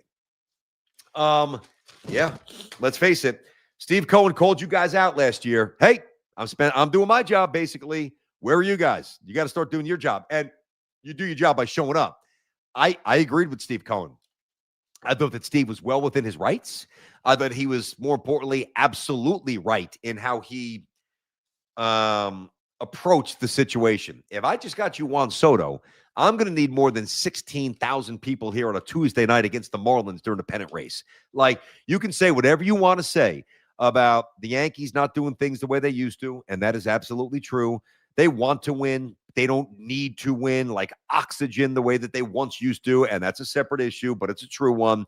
But the one thing that you can never say about the Yankee fan is the Yankee fan shows up on a Tuesday night no matter who you're playing. You be playing the A's. Yanks are showing up 35,000 on a Tuesday night when the kids are back in school. Mets don't have that. Now, they had it last year. And now, and the Mets respect, and I respected the Met fan for responding. And I said that on the fan a lot. Like, to me, Stearns was doing his job because he had a good year one. Cohen was doing his job, cutting the check, staying out of the way for the most part. And then he called you out and implored you guys to support the product the way the product, I thought, and he did, deserved. Because when I'm going to put this into the product, then you need to put that into it as well, so we could all join forces and eventually be what we're trying to be here, which is one of the top brands in sports. All right. And you guys did that for a year. And then I gave you guys credit for doing that. And the season didn't go well, didn't make the playoffs. Now, where are we? I know opening day will be packed, sell out, Subway Series packed, Dodgers come in, I'm sure. Braves, Phillies, if the Mets are competitive, yeah, be good crowds there. Are you telling me that, like, if the Mets don't do much more, it's inconceivable to think that the Mets are done. They can't be done, because if they're done, they're a 75-win team. But if they are done, like Seattle rolls in on I don't even have the schedule, May 9th, Wednesday night, going to have 17,000 people there. So I get it. And at that point, while I thought Cohen was right when he, challenged you guys to step up and show up, I would absolutely have your back here moving forward. Why are you gonna reach into your money for that? No, I wouldn't do it. I mean, I wouldn't do it with any sort of frequency, that's for sure. Ocean City, Maryland, there you go. Ocean City, New Jersey, there you go. Little Alabama, a little Ty Simpson. I was talking about him the other day. Fort Myers, Florida, originally from the Bronx. What's up, Vince? Appreciate that, buddy. All right. Let me give you, boy, it's been one of the longer ones here. I got to start wrapping up. This is the other thing. My son calls me. I drop him off from school today. Calls me because he knows he can't use the phone at school. So he calls me like 8:43 from, I guess, before assembly, whatever they have. And he says, Dad, he's like, do me a favor. He's like, can you come and bring Skittles to school and Starburst? I'm like, why? He's like, oh, we're having a party, and I forgot to tell Mom. You know, Mom does that stuff great. She's always on top of that. The cupcakes, the parties, this, that. And I'm like, party for what? Is it somebody's birthday? No, not that I'm averse to it, but I just need a little bit more of an explanation. You know, for all I know, I'm going to bring him Skittles and Starburst, and he's going to sell them for $1 a piece during recess. Like, what do you need candy for? You have enough candy, right? So he's like, there's some sort of party for my homeroom or whatever it is. I still don't even really know what it is. And I'm like, yeah, Daddy's busy. What time do you need it by? He's like, well, I definitely need it by 1:30. So I got to run to the store, get some Starburst, get some Skittles. I didn't have any parties in school when I was young.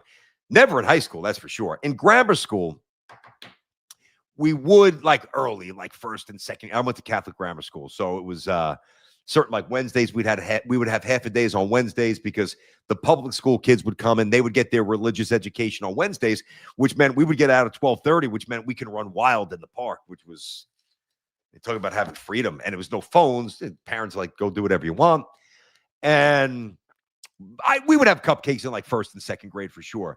But I feel like every day there's a celebration. There's a party for this day. There's a party for that day. There's a party for this holiday. I love holidays as much as anybody. Like Christmas, phenomenal. Off on Monday, Martin Luther King Day, phenomenal.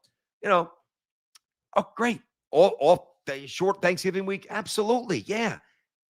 But they just make up holidays. Does anybody else go through that? It really is amazing. Bensonhurst in the house. Bensonhurst. What was that? St. Dominic's Parish right there? My aunt and uncle used to live in Bensonhurst. I spent a lot of Sundays in Bensonhurst going there for Sunday meal. We'd rotate. My mom would make it, my Aunt Angie would make it, and then my grandma would make it in Greenpoint. So it would be in Flatbush, Greenpoint, and Bensonhurst. It's always tough getting a parking spot in Bensonhurst. I remember my dad would always drop us off and have to circle around. Anyway, all right. So I got to get bouncing because I got to go get the candy. So two little quick hitters here. Number one, I'll probably read a couple of more texts before I bounce. But I already hit the Knicks. I hit the baseball stuff. By the way, Twitter, Instagram, follow me there. Like, subscribe, hype it if you want to do that. If you know what that is, spread the word, get it around, get those things going. The more we do, the more we get, the more we can do. All right, now these will be quick hits, as I said. It's a big game tomorrow night for St. John's. Tomorrow night's a big game. Now, St. John's has back-to-back quad one road wins, and I know that some of you don't care about the numbers, don't know the numbers, or a little bit of both. That's fine. I'm not going to get ultra nerdy and geek out on this, but it's a really big game for St. John's because they've got 5 losses, right?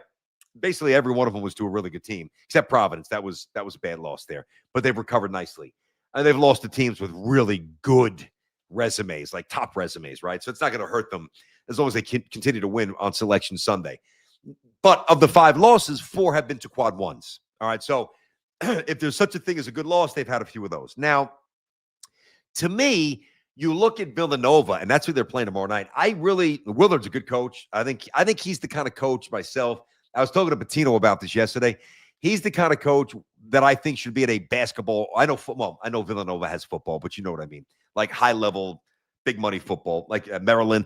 I think he's more like that. Seton Hall, Villanova. I think Willard's that kind of coach. I like that for him. I like that for the conference. So I like that he's down there in Philly at this point. Last couple of games, and I've done them. They played at the Finnerton Center, which is really nice on campus. This one is where the Sixers play. I forget what it's called now, the name of the arena. It used to be like Wells Fargo, the old, like next to the old Spectrum back in the day. And it's going to be 20,000 people. I know some St. John's fans are making the trip. Villanova fans are phenomenal. So this is a really big game in the sense that St. John's right now is number 25 in net ranking. It's really, really good number. And with the back-to-back quad one road wins, they've got another chance for a quad one road win tomorrow. And if they get that, now Villanova's tough, and they got some guards that can give St. John's some. Again, I'm not going to get too into the weeds on this, but they got some guards who can really give them issues. But if it's an 8 p.m. tip, it's a national profile, it's going to be a lot of fun. I think it's on Peacock. If St. John's wins this game, the resume starts to become really, really, really impressive. Now, you haven't played UConn yet, And UConn's a beast, and Seton Hall is going to be tough. Holloway is a tremendous coach. He's got some players. They got some NIL money. So I'm not just going to say, oh, Seton Hall win. I'm not saying that at all. You play what's in front of you. And St. John's not good enough to look at anybody and say, we're going to just show up and except maybe like a Marquette like they did the other night, winning by 20. St. John's is beginning to get back on track, which is good. Zuby's been great. They're starting to figure out who they are identity-wise. More minutes for Dylan Mitchell. The lineup is bigger. I think Rick's made a good adjustment there. Sellers has been their best perimeter player. Hopkins kind of figuring things out. His knee's healthy again. And I think two of the keys will be Jackson and Sannon moving forward. Jackson's been much better than Sannon, who's been basically invisible. So, but I haven't given up on him. I think St. John still has a pretty good ceiling. I think for them, they're going to have to get the right matchup in the NCAA tournament. They're going to be in the tournament. I think there was a point like when they lost the Providence game, people were like, oh my God, are they not going to make them? Of course they're going to be in the tournament. They're going to have 20-something wins, and they're going to have a good net ranking, and everything that you need analytically is going to line itself up. But I think it really gets even further strengthened and bolstered tomorrow night. And I'm not saying they're going to definitely win. I don't really make predictions for games I do for St. John's. You know, I looked for the spread just to see. It wasn't out yet. St. John's has won the last couple of games on camp. Like they played pretty well against, although they lost to him once last year. But they played like they couldn't beat him for a decade with Jay Wright and more. St. John's has kind of take a little bit control of that rivalry now. But Villanova is going to be a handful tomorrow. If you ask me, I mean, maybe St. John's -1.5, maybe Nova -1, maybe a pick 'em. Maybe it starts as a pick 'em, gets better certain way. I think that it's going to be within 2 points either way. It's going to be a fun game. That's going to be a big game. So let's see how St. John's looks tomorrow. By the way, you got a little North Carolina, Asheville, North Carolina, Apex, North Carolina, Lyndhurst, New Jersey. Look at the shout-outs. I love it. Yeah. Yeah, more Bensonhurst. There you go. Okay, all right. Albo. It was restaurant. I haven't been there yet. Allentown, PA, my first radio job. What up, Steve? Cape Cod. Guessing that's a Boston fan. Relocated, South Bronx, Riverview, Florida. Hoping the Jets take Carson Beck. Not really far. I mean, certainly not in the first round, maybe in the second. What up, Staten Island? Mike's out there. Loving the setup. Appreciate that, Mike. Thank you very much, buddy. We got a little Mississippi. My God. Joe King. I've actually been to Mississippi. I've been to 43 of the 50 states. I've been to Mississippi. And the time that I went to Mississippi, I did a college baseball game, Southern Miss. I think they played Houston in the, was it Houston? It was definitely at Southern Miss. And it was the Conference USA baseball championship game that was televised on CBS Sports Network. And man, it was not easy to get to Mississippi, boy. I forget where I had to take a connector. Tough. I had a good time. People were barbecuing. Good crowd out there. Like they had the tailgates, like all the pickup trucks in the outfield, the barbecues, everybody getting buzzed. It was good. Yo, what up, Heck? Hector's in the house. Heck. It's my boy Heck. Heck used to call me and Sal all the time. Hector is in the house. Let me give him a little pop here. That's a good dude. Hector. Oh, look at him trying to get a pop. Trying to get a little YouTube. I'll give it to you. Blunt Thoughts. Did he actually light up and do the show? Do you? Blunt Thoughts, 13. Hector from Washington Heights. But he's a big Mets fan. I met Hector. Met him at a Mets game, me and Sal, and I forget who else was there. I mean, do you? I mean, I'm guessing if the name of your YouTube show is Blunt Thoughts, kind of like Up and Spoke with those guys, Steven Jackson, like you got to light something up before you go on the air. I could never do that. There is no way I can smoke something and actually be coherent. I couldn't do it. I think I'd be so paranoid. I would be the end of me. There's no way. I remember once they went small, but it was still pretty funny. Evan and Hoff did one of the Ricos on a gummy. Now, you know, Hoff, I've worked with Hoff forever. Hoff likes to have a little bit of fun. I mean, Evan doesn't party at all. And I remember him saying I popped in one of the few times he does good work. I'm just, you know, not actively searching out the Rico Brodia podcast, even though it's good. But I had to pop in that. I'm like, is he looking like a goofball? Is he bugging out? There's no way. There is no way. You ever try those seltzers? Those guys hit you fast, too. What else here? I will make my football picks in a minute. Hey, Indiana. I watched Hoosiers the other night. See, this is what I mean. I see that we got this guy. Where we got? Or gal. Drink Buzz Cola out in Indiana. And I couldn't remember if I watched Hoosiers with my son at some point when he was really young. I'm like, as a cult, did you ever watch Hoosiers? Like we watched a lot of those old movies, like Love of the Game, Field of Dreams. One of my buddies was actually it was in the movie for the love of the game. The third baseman, more a buddy of a buddy. I don't want to overstate it. My college roommate, who I played baseball with and was in my wedding, one of my best friends to this day, Dan, played golf with him. I was just with him last weekend. Great dude. His buddy, Rockland County, the play when Kevin Costner's trying to preserve the no-hitter, the third baseman who makes the play up the line at Yankee Stadium, his name is Lemonis, Chris Lemonis, who played baseball at St. John's, hung out with him a few times. Really good college player, better than me for sure. He was a stud. And he played a bunch of years in the minors. I don't know if he got up to AAA, definitely up to AA, was with the Tigers, part of the reason why he was in the movie. And now I think he's an agent. Chris Lemonis. Chris, if you're out there, shout out, bro. What up, man? It's been a while. He was a good ball player, and he made that great play up the line. Like, it looks like a short double, and he jumps to his feet, throws a dime, shows off the hose across the field. And he was so anyway. So I have watched all those old movies with my son. Kelly Preston was phenomenal in that movie. My God. And I rest in peace. She was one of my favorites. So when I see Indiana, I'm like, I remember saying to my son, like during Christmas, I'm like, have you watched Hoosiers? He's like, no. And we watch it. And like with movies like that, because he plays on two basketball teams, everybody's got the new sneakers and all the gear and the swag, right? Like these young athletes are they're pimped out. They got it all. And I wonder, I'm like, how is he going to, with the nut hugger shorts, basically like little diapers or like Andre the Giant tighty whities, that they like the Chuck Taylor Converse sneakers. And I got to pass the ball 7 times before we take a shot, set 9 screens, no 3-point shot. And he loved it, actually. I didn't know if he was going to enjoy it. He actually really, really loved it. And I loved watching it again. It was so cool. Absolutely cool. What do we got here? We're getting a lot of these chats, a lot of these guys. I'm going to give you my picks. I'm going to wrap it up in a sec. What up? What up, Sack? Caldwell, New Jersey here. All right. What up, Caldwell? He is a Chiefs fan, which means he is a wrong fan. And he knows what I mean by that. Do something, Cash. I mean, they're trying. They're trying, Sack. I think they get Bellinger. I'd be very, very surprised if they don't get Bellinger. But, I mean, if they don't, then the Yankees, like if the Yankees don't, I talk about what like the Mets would be if they don't get him.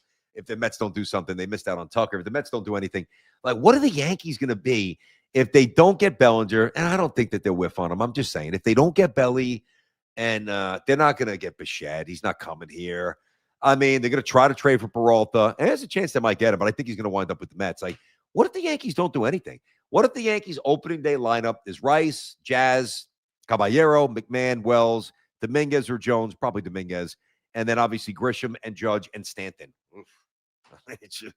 That is not a team with a lot of upside. I mean, your pitching staff better be phenomenal. Otherwise, you're not going to win anything. This is the longest show officially, almost 2 hours. All right, let me give you my picks here. So Saturday, tomorrow, 4:30, Bills at the Broncos, Denver -1.5. The Bills are really banged up.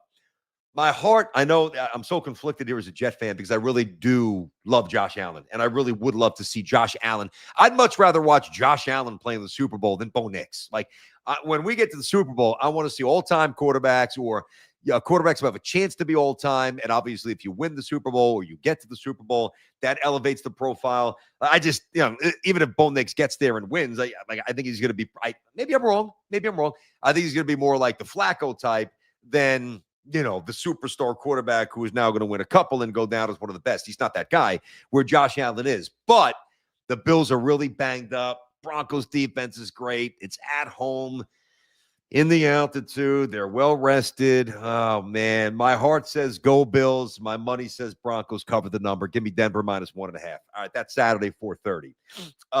At 8 p.m., Niners at Seattle. Now, Darnold's got the oblique issue, which is going to be interesting. That's a massive number. I mean, and me and Sal would always do the picks. That was fun. We didn't get to finish it this year, so we got spared dressing up like Doink or like Gold Dust or whatever the hell else we got dressed up as. But I was Brother Love. I think that one of the things that we always tried to stay away from doing the pick, not always, but most of the time, it's certainly something I calculate. Like if there's a big spread, even if there's a fairly nominal spread, but if there's a big spread, I'm not necessarily running to that game if it's a divisional game. Now, it's a playoff game, but it's still a divisional game. But Darnold, like that oblique. I remember, God, I was playing golf and he doesn't have it this bad, but I remember like I don't know how it happened. Doesn't even matter, right? But I hurt it's called the intercostal. Intercostal. Never even heard of it. And I even studied kinesiology. I've had a lot of injuries, as you guys know. The Achilles, the back surgery, Tommy John. You've never heard about the intercostal. I'm not going to bore you with a long story, but it hurts like hell. It feels like those are the oblique strains. That intercostal is just a more tricked up, churched up word for it. And he hurt his oblique, right? And I remember when I heard it, the problem with that is why it doesn't really heal that quick is like you could be in a dead sleep in the middle of the night and like stretch, and then it just pierces and it kind of goes backwards. And whatever healing you may have had up until that point, it's undone and it's a problem. Now, I mean, me trying to get around and shoot 103 on the golf course and act like a knucklehead with that injury, which of course I played through it, is a little different than a professional quarterback being compromised and on the run and getting hit and all that stuff. So that is pause enough. And the respect I've got for the Niners, although without Kittle, they're really banged up. You know what? If I'm not going to bet this game, but if I was, I would take the 7 and I would go small. I really would go small. Just give you a little more interest. It's going to be a good game anyway, you hope. And they played a couple of weeks ago. I watched that game with my buddies. It was a good game. That's why Seattle got the bye. But the Niners are so jacked up with the injuries. I'd be stunned if they win. But they are the kind of organization I'll give enough respect to. A touchdown, like even if they score 3 early or Darnold's hurt and field goal or touchdown. And this works sometimes. It worked with Carolina. Like when you're a big dog, and I was 10.5 that number. If you score early, let's say the Niners, they score a touchdown early, you're 7-point dogs. Well, now all of a sudden, from a betting perspective, you're playing with 14 points. And once the game begins to take an identity, no matter how much better a certain team might be, it's hard to make up those points at the end. Even though it seems easy, win by a touchdown, shave it down 6.5, win by a touchdown, cover the number. How infrequently does that happen? Think about how much you bet and how much you lose, right? So I'm not touching it, but I would take the Niners +7, and I will for the sake of letting you know what I think is going to happen. Sunday, Texans at the Pats. Man, oh man, that defense is awesome. I'm going to take the Texans to cover, even though C.J. Stroud was awful against the Steelers. That game was terrible. And, I mean, Vrabel's a hell of a coach. Texans very well coached. Texans defense better. Up in Gillette. May is better than Stroud, but Stroud is capable of putting up a big game as well. Small spread. I could see like 21-20 Pats.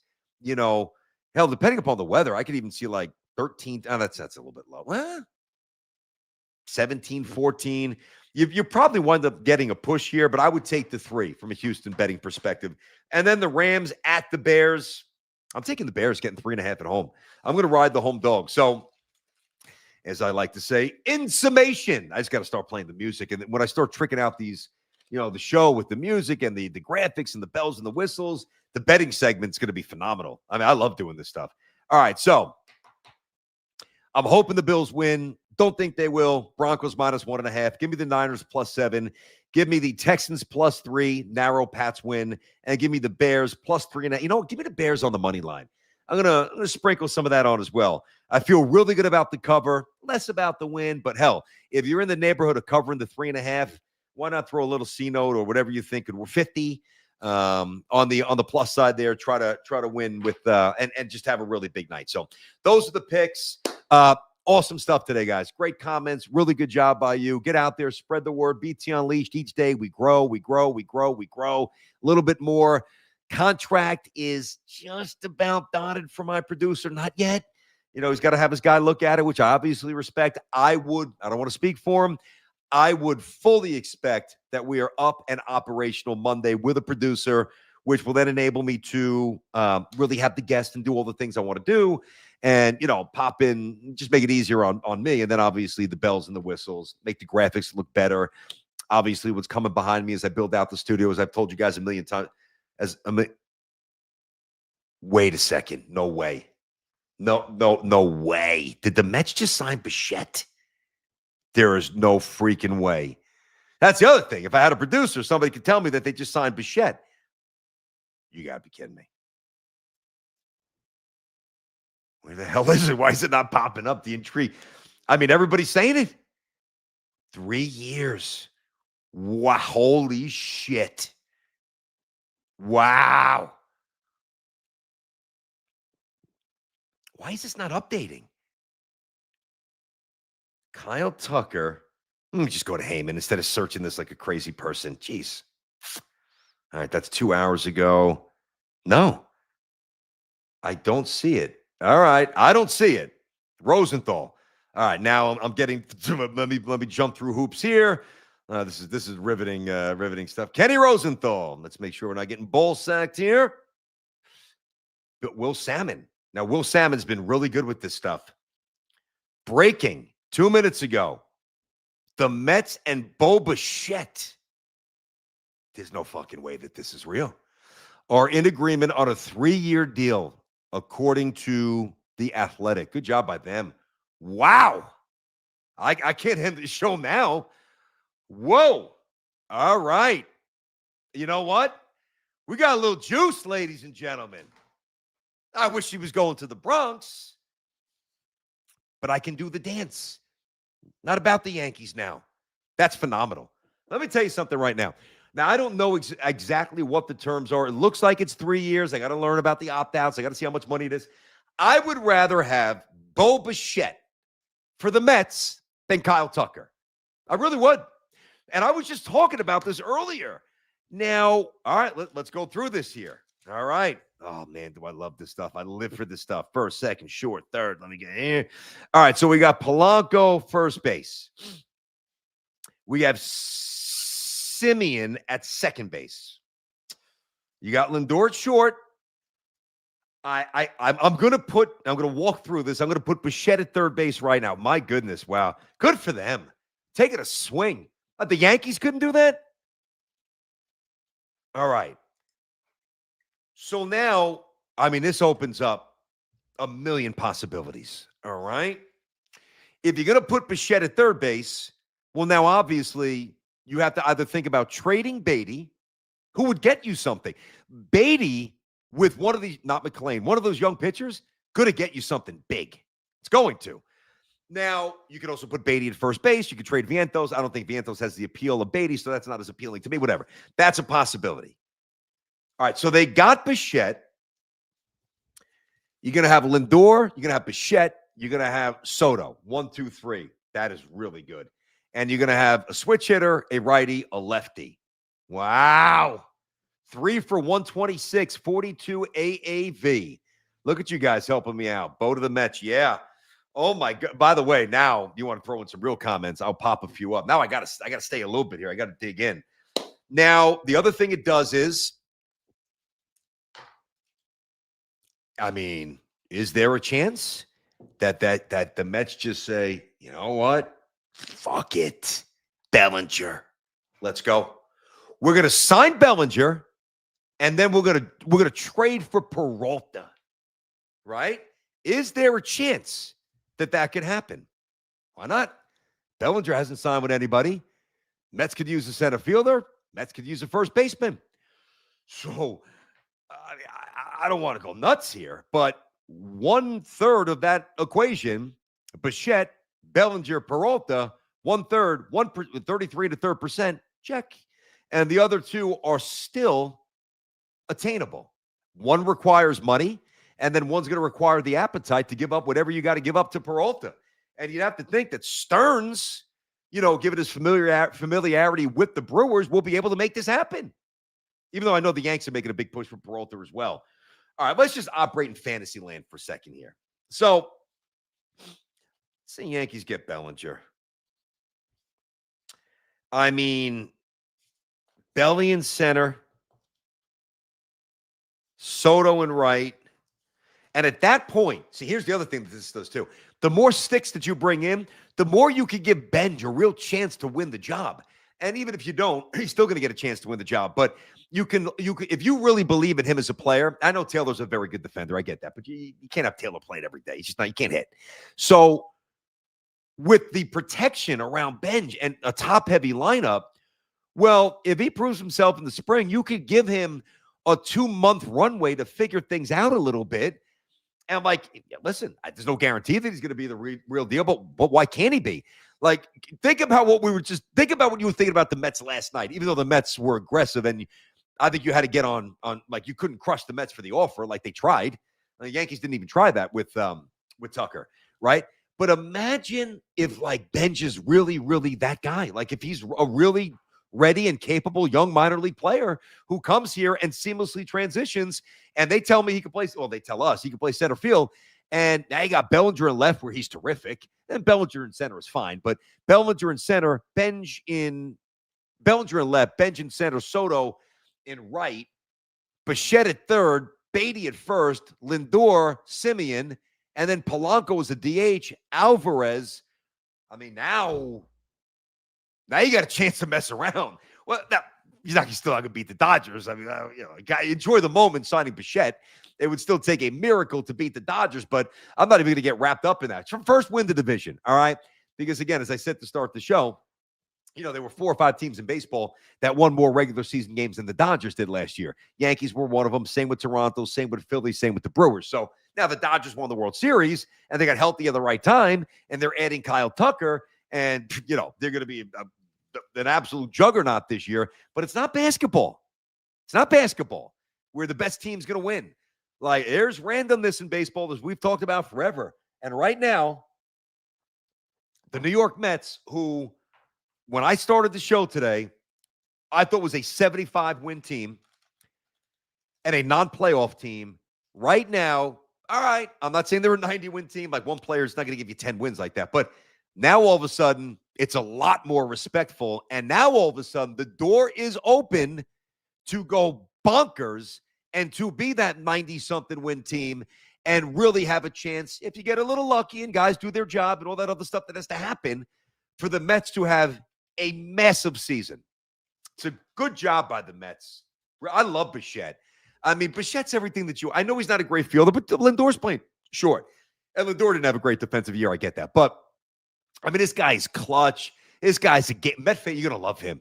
His uniform's going to be filthy. He's going to hit. He's clutch. He's tough. What was the stat about Bichette? He's basically a 300 hitter, by the way. I saw a stat a couple of days ago where he was the only player in baseball. Judge didn't have this. Soto didn't have this. Ohtani didn't. Like, nobody had this. The only player in baseball that, what was the number? That had a 300 batting average on fastballs and either curves or sliders. Like, it was a really nice stat that separated himself from everybody else in baseball. And when you hit, I think, 297 career, when you're basically a 300 hitter, you're going foul pole to foul pole. All right. Now, I think Bichette's opposite way prowess would have played better in the short porch in Yankee Stadium, but there'll be more doubles, more high, going to hit for a higher average. This is really, really good. Now, I mean, I don't know. Let's start thinking about things off the top here. I know he's not a good fielder. I mean, listen, maybe the Mets, and it would be cheap, go out and sign Luis Arias. I mean, let him get his 190 hits and let him hit 7th. He's not leading off. I mean, there's other things to do here. Wow. The Mets, that is a swift pivot, man. I got to salute him. Brady getting traded to the Brewers. This is why I need, come on. I need a producer. I could just read this and just get lost for the next hour. That is really, really good. Honestly, I think Bichette's better than Tucker. I really do. It's 1 year less. I don't know if there's opt-outs. It's less money. It's a great aggressive pivot to a better player. Tucker, and listen, the knock on Tucker was, can he handle New York? Does he want to be in New York? I don't know the answer to that, but I also think that if there's that question, that's reason enough for concern, whereas with Bichette, you hear around baseball, gamer, stud, throwback, dirtbag in a good way. That is phenomenal. Met fans, you got to be pumped up, man. You got to be absolutely pumped up. All right, let me just make sure I'm not missing anything. How the hell do I get great Mets breaking news on the show here? Because I don't talk about one team. I focus on everything, and I'm objective about everything, and I'm able to generate excitement for the Mets, even though I'm not a Met fan. Because I love watching good baseball. This is great.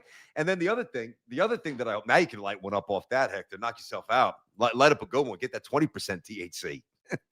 I mean, now it's like, maybe this doesn't happen, but the prospects of being really incredibly aggressive and incredibly relevant, it is at the very least there because, and now you prevent them from going to the Phillies too. So not only do the Mets get a really good player that I love, but now the Phillies don't get him.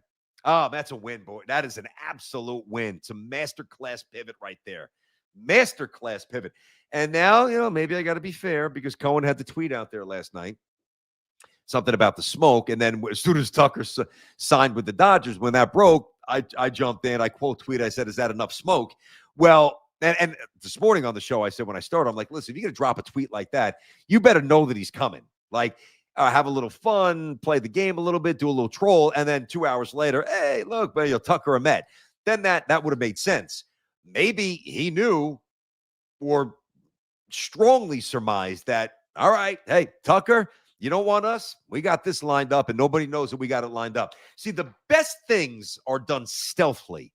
I love it. That's why it's almost like too good to think, because we've heard Yanks or Mets with Peralta forever. And we just assume, yeah, the Yanks and the Mets are going to get Peralta. I mean, it's going to happen. One of those two, hey, the Tigers are going to trade Skubal. Well, they haven't traded him yet, and Peralta's not dealt yet. So a lot of times the things that come out of nowhere are the things that are certainly most exciting, and sometimes the things that best set you up to be phenomenal. Man, oh, man, oh, man. Good for you guys. All right. I do have to go get the Skittles. I do have to go get the Starburst. I do have to go and do this. But, man, I do hope that this incentivizes my team to get off their ass and do a little something here. I mean, come on. Come on. I mean, imagine a starting rotation. I have a little fun for 10. I have to go, but I really don't want to because I'm talking about baseball. Let's say Peralta, McLean, 1-2. And a top 5. Now we're going to really hit Goofyville. 1, 2, 3, 4, 5. We'll go Lindor 1. We'll go Bichette 2. You could go Belly, but you don't want to have lefty left. Bichette 2, Soto 3, Bellinger 4. I mean, if he was protection for Judge, that'll work for Soto. And then 5, you get into that like Polanco territory, who I like. I like that move for the Mets there. And then if Beatty's still here or Alvarez, am I missing anybody? Hold on. Simeon. Yeah, that's okay. Hey, Met fans, celebrate, man. Be excited about this. You have every single reason to be absolutely excited. All right, I got to go. Like it, subscribe it, get the word out there. BT Unleashed. I'm back on Monday unless something else breaks over the weekend. Good luck to St. John's tomorrow night. Enjoy the football. I gave you the picks. If you guys just tuned in, make sure you go when this is posted, which will be immediate. To the BT Unleashed YouTube page. Go there, rewind about, 20 minutes or so ago. I gave you all my picks against the spread, and Monday is going to be a massive show. You just get the sense now, whether it's Bellinger to the Yanks or Bellinger to the Mets or a trade, like we're getting more. I told you this week was going to be big. I told you the Giants would have their coach, and I told you that we would have real free agent stuff. Like that, I knew this was going to be an awesome week, and it has been a fun, eventful week. Giant fans are pumped up. Met fans are energized right now. Yankee fans kind of sitting, watching, saying, let's go. And I do think they will go at some point. But until they go, they have not gone. So have an awesome Friday. Have a great weekend. Back Monday unless something breaks. And I will hit you guys up then. Have an awesome, awesome weekend. Bye-bye, guys. See ya.